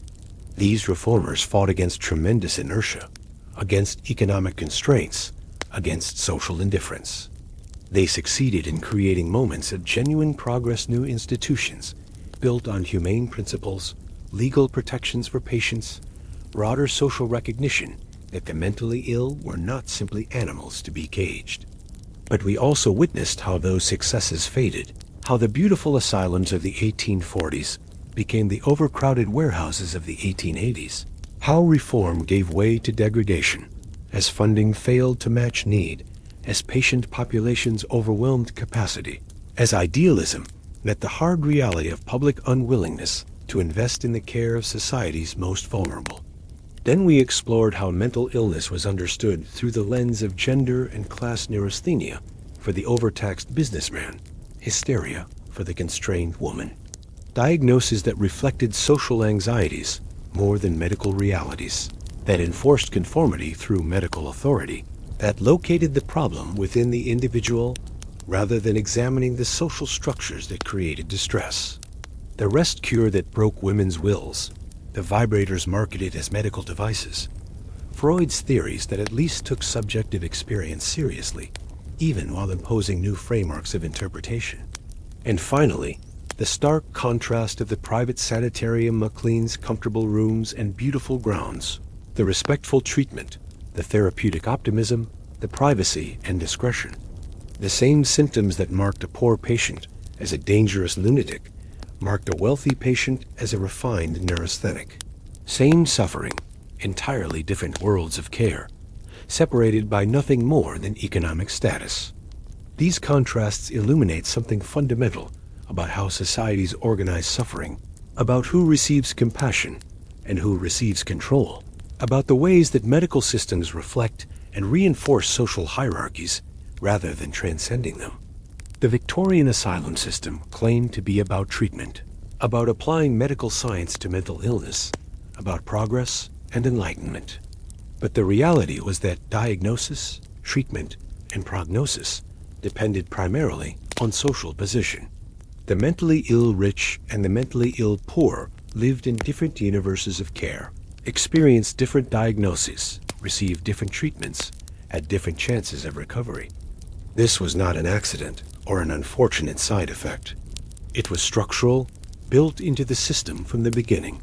The reformers themselves, for all their good intentions, generally accepted the asylum as the solution, accepted that institutions would be stratified by class, accepted that public institutions would be funded inadequately. They worked within these constraints, achieving what they could, but the constraints themselves limited what was achievable. The gendered diagnosis reveals similar dynamics. Neurasthenia and hysteria were not simply medical errors based on incomplete knowledge. They were social, categories disguised as medical ones, ways of pathologizing normal responses to unreasonable circumstances, tools for enforcing conformity to restrictive gender roles. The treatments aimed not primarily to relieve suffering, but to restore patients to their proper social functions, men to productive labor, women to domestic submission. Medicine, which presents itself as objective and scientific, turns out to be deeply embedded in social power structures, serving sometimes as an instrument of control rather than care, defining deviance as disease, enforcing norms through diagnostic categories. Many of the issues we have explored persist in evolved forms into our own era. Mental health care remains stratified by class, though perhaps less dramatically than in the Victorian period. The wealthy still receive more individualized, more sophisticated, more compassionate care than the poor. Insurance coverage determines treatment options. The seriously mentally ill, especially the poor among them, still cycle through inadequate institutions, or, worse, through homelessness and incarceration. Diagnosis still reflects social norms and anxieties to some degree, though we like to think we are more scientific now, more objective. But look at how a DHD diagnosis cluster in certain populations, how personality disorders seem to describe behaviors that are primarily socially problematic, how diagnostic categories expand and shift with each revision of the diagnostic manual. Gender still shapes how mental distress is understood and treated. Women are still diagnosed with depression and anxiety at much higher rates than men, while men are diagnosed with addiction and antisocial disorders more frequently. Are these real differences in pathology, or do they reflect gendered patterns in how suffering is expressed and interpreted? And the fundamental questions remain unresolved. How do we balance individual liberty with the need for treatment when someone cannot recognize their own need? How do we fund mental health care adequately when the beneficiaries often cannot advocate for themselves? How do we prevent institutions from becoming warehouses, treatment from becoming custody? The Victorian era struggled with these questions and largely failed to answer them. We continue to struggle with them still, but also distance and progress, and yet there is distance, real progress, however incomplete. You are not in a Victorian asylum. You are lying somewhere comfortable, listening to a story about suffering that is historical, not immediate. The restraints we described are not being applied to you. The ice water is not shocking your system. You have rights that 19th century asylum patients did not have rights to refuse treatment, to seek legal recourse, to communicate with the outside world, to have your autonomy respected even when you are unwell. The treatments available now, while imperfect, are vastly superior to what the Victorians could offer. Medications that can genuinely help with depression, anxiety, psychosis, mania, not the crude sedation of laudanum and chloral hydrate, but targeted pharmaceuticals based on understanding of brain chemistry. Psychotherapy in various forms, talking cures that have evolved beyond Freud's theories into multiple effective modalities. Brain imaging that can sometimes identify organic causes of symptoms. Research constantly expanding understanding. The institutions, where they still exist, are under greater scrutiny, more legal regulation, more emphasis on patients' rights. The worst abuses we described, the chains, the rotary chairs, the deliberate cruelty, are no longer routine or acceptable. Standards of care, while not always met, exist and create accountability. The understanding of mental illness has become more sophisticated, more compassionate. We recognize trauma's role, the effects of adverse childhood experiences, the impact of social factors on mental health. We understand that mental illness is not moral failure, not punishment for vice, not evidence of inferiority. The stigma persists, but has diminished. People speak more openly about mental health, seek treatment without the shame that once accompanied any admission of psychological struggle. The distance between that era and ours is a comfort. You live in a time when mental distress does not mean permanent institutionalization, when treatment options exist, when rights are recognized, when at least the ideal of compassionate care is widely accepted, even if not always achieved. As our exploration draws to a close, remember that all of these categories and statistics and institutional histories were composed of individual specific people, each with their own story, their own suffering, their own humanity. The woman in the asylum ward, who had been committed for speaking out against her husband, she had thoughts, feelings, memories, hopes that institutional records did not capture. She had perhaps been a child who played, a young woman who dreamed, a person with talents and interests and relationships, all reduced in the asylum records to a diagnosis and a list of symptoms. The neurasthenic businessman resting at McLean, he too was more than his diagnosis, more than his nervous exhaustion. Perhaps he was kind to his children. Perhaps he loved music. Perhaps he struggled with questions of meaning and purpose that his commercial success could not answer. The reformers, Pennell, Dix, all the others were people with their own limitations and blind spots, their own biases and assumptions, but also with genuine compassion, real dedication to improving the lives of people they would never meet, willingness to spend their own lives fighting battles they knew they might not win.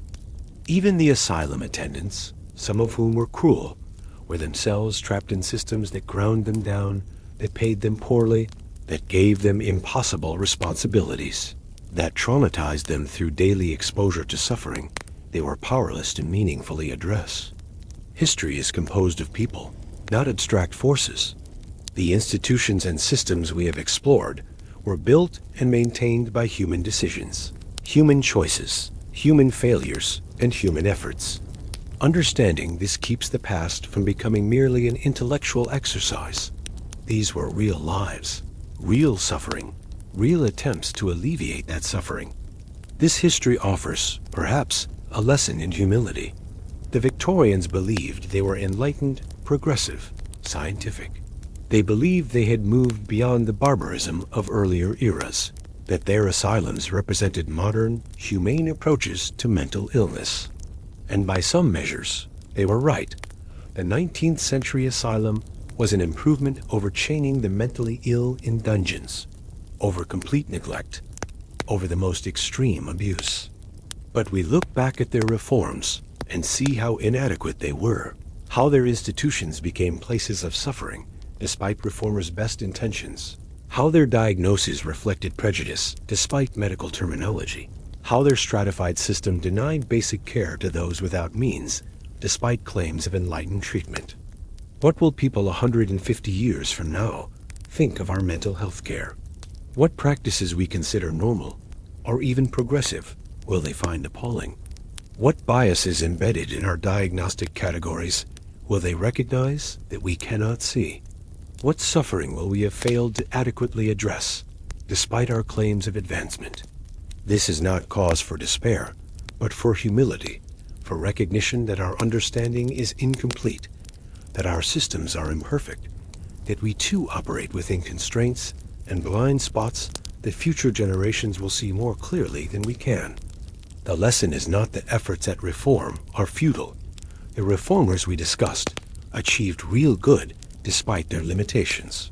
The lesson is that progress is difficult, that good intentions are not enough, that adequate funding and political will are essential, that systems tend toward the warehousing of the vulnerable unless constantly pushed toward better, that inequality is stubborn and persistent, but also that change is possible, that each generation can improve on what came before, that the distance between the Victorian asylum and modern mental health care demonstrates real progress over time, that the arc of history, while not inevitable, can bend toward greater compassion and better care. Let us return finally to where you are now, not in an asylum ward, but in a place of your own choosing, not restrained but comfortable, not subjected to treatments you cannot refuse, but autonomous, listening by choice, able to stop at any moment if you wish. The air around you is not thick with institutional smells, but whatever scents belong to your own environment, clean linens, perhaps, or the faint trace of evening, or nothing in particular, just the neutral air of a comfortable space. The sounds are not the cries of distressed patients echoing through wards, not the clank of restraints and locks, but whatever gentle sounds accompany a rest silence, perhaps, or quiet household noises, or the ambient sounds of night. Your body is not confined by straitjacket or restraints, not subjected to ice water or spinning chairs, but relaxed, settling deeper into comfort, muscles releasing their tension, breath slowing naturally. Your mind is not under assault by isolation or forced treatment, but simply following this narrative, wandering when it wishes, drifting toward sleep if sleep approaches, maintaining whatever level of attention feels comfortable. You have rights that 19th century asylum patients did not have. You have freedoms they could not imagine. You have access to care, should you need it. That would seem miraculous to them: medications that work, therapies that help, understanding of mental health that treats it as health rather than moral failure. The distance between their experience and yours is vast, and you can rest in that distance, can find comfort in how far removed you are from the suffering we have explored. Their struggles are history, interesting to contemplate, but not immediate, not threatening, not your reality. Change comes slowly, sometimes painfully slowly, but it comes. Pinnell unchains patients in 1793. Decades pass, and most patients remain chained, but the idea has been planted that unchaining is possible. More decades pass, and gradually, across Europe and America, chains become less common, then rare, then almost unthinkable. Dix documents abuses in the 1840s. Some institutions improve, others do not. Decades pass, more reformers take up the cause. Laws change incrementally, standards develop gradually. Each generation builds on the work of previous generations, and slowly, over a century, care improves. The progress is not linear, not inevitable, not without setbacks. But looking back across the full sweep of time, from the dungeons of Bicketer to modern mental health care, the direction is clear.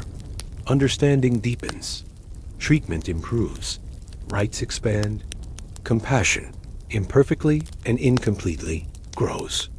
You are the beneficiary of that slow progress, of all the reformers who fought battles that seemed hopeless, of all the researchers who expanded understanding, of all the changed laws and changed attitudes and changed practices that accumulated over generations.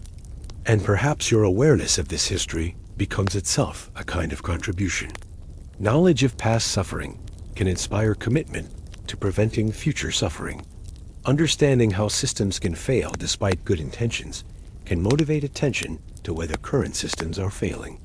Recognizing the persistence of inequality can energize efforts toward greater equity. But these are thoughts for waking hours, for when your mind is active and engaged. For now, let them drift away. Let the history recede into the distance it deserves. Let the suffering we have explored remain safely in the past where it belongs. The Victorian asylum patient would find your world almost incomprehensible. The freedom you take for granted, the comfort you barely notice, the rights you exercise without thinking all of this would seem like fantasy to someone confined in an overcrowded ward, restrained and sedated, stripped of autonomy and dignity. But you are not there. You are here, in comfort, in safety, in freedom. The locked doors are not your doors. The barred windows are not your windows. The restraints are not touching your skin. The treatments we described are not being administered to you. History is sometimes a horror, and we have explored some of that horror tonight. The suffering of the vulnerable, the failure of systems, the persistence of inequality, the gap between ideals and reality. But it is also a distance, a separation, evidence of change over time, proof that circumstances improve even if slowly. Rest in that distance. Rest in the comfort of the present moment. Rest in the knowledge that the past is past, that its suffering, while worth remembering, does not touch you now. Your breath continues its gentle rhythm, in and out, requiring no conscious effort, no thought or attention. Your body rests on comfortable surfaces, supported and warm. Your mind, after this long journey through history, can release the details, can let the story fade, can drift toward whatever rest it needs. The asylum walls we described are not around you. The treatments are not approaching. The confinement is not yours. You are free, you are comfortable, you are safe. And if your mind lingers on the individuals we discussed, the patients, the reformers, the physicians, the attendants, let them too find their rest in history, their suffering acknowledged, their efforts recognized, their stories told, and now gently released. The weight of the past need not be carried into sleep. The injustices we explored need not disturb your rest. The contrasts we examined have served their purpose, illuminating both the darkness of that era and the relative light of ours. Let it all settle, like dust after a long day's travel, like fog over quiet fields, like thoughts that have been thought and can now be released. The story is complete. The journey is finished. The history has been explored, and now there is only rest. Only the gentle present moment. Only the quiet darkness of approaching sleep. The Victorians in their asylums are long gone, their suffering ended, their lives complete. The reformers have fought their battles and passed on. The institutions we described have crumbled or transformed. All of it is history, distant and done. You remain in the present, in comfort, in peace. And that is enough. Rest now. Simply rest. The weight of history can be set down. The stories can fade. And sleep, when it comes, can be simply sleep. No asylum walls, no restraints, no treatments, no confinement. Just natural, gentle, restorative sleep. Rest now, knowing you are far from those 19th century wards, far from that suffering, safe in your own time and place. Rest, and let the history dissolve into the gentle darkness of sleep.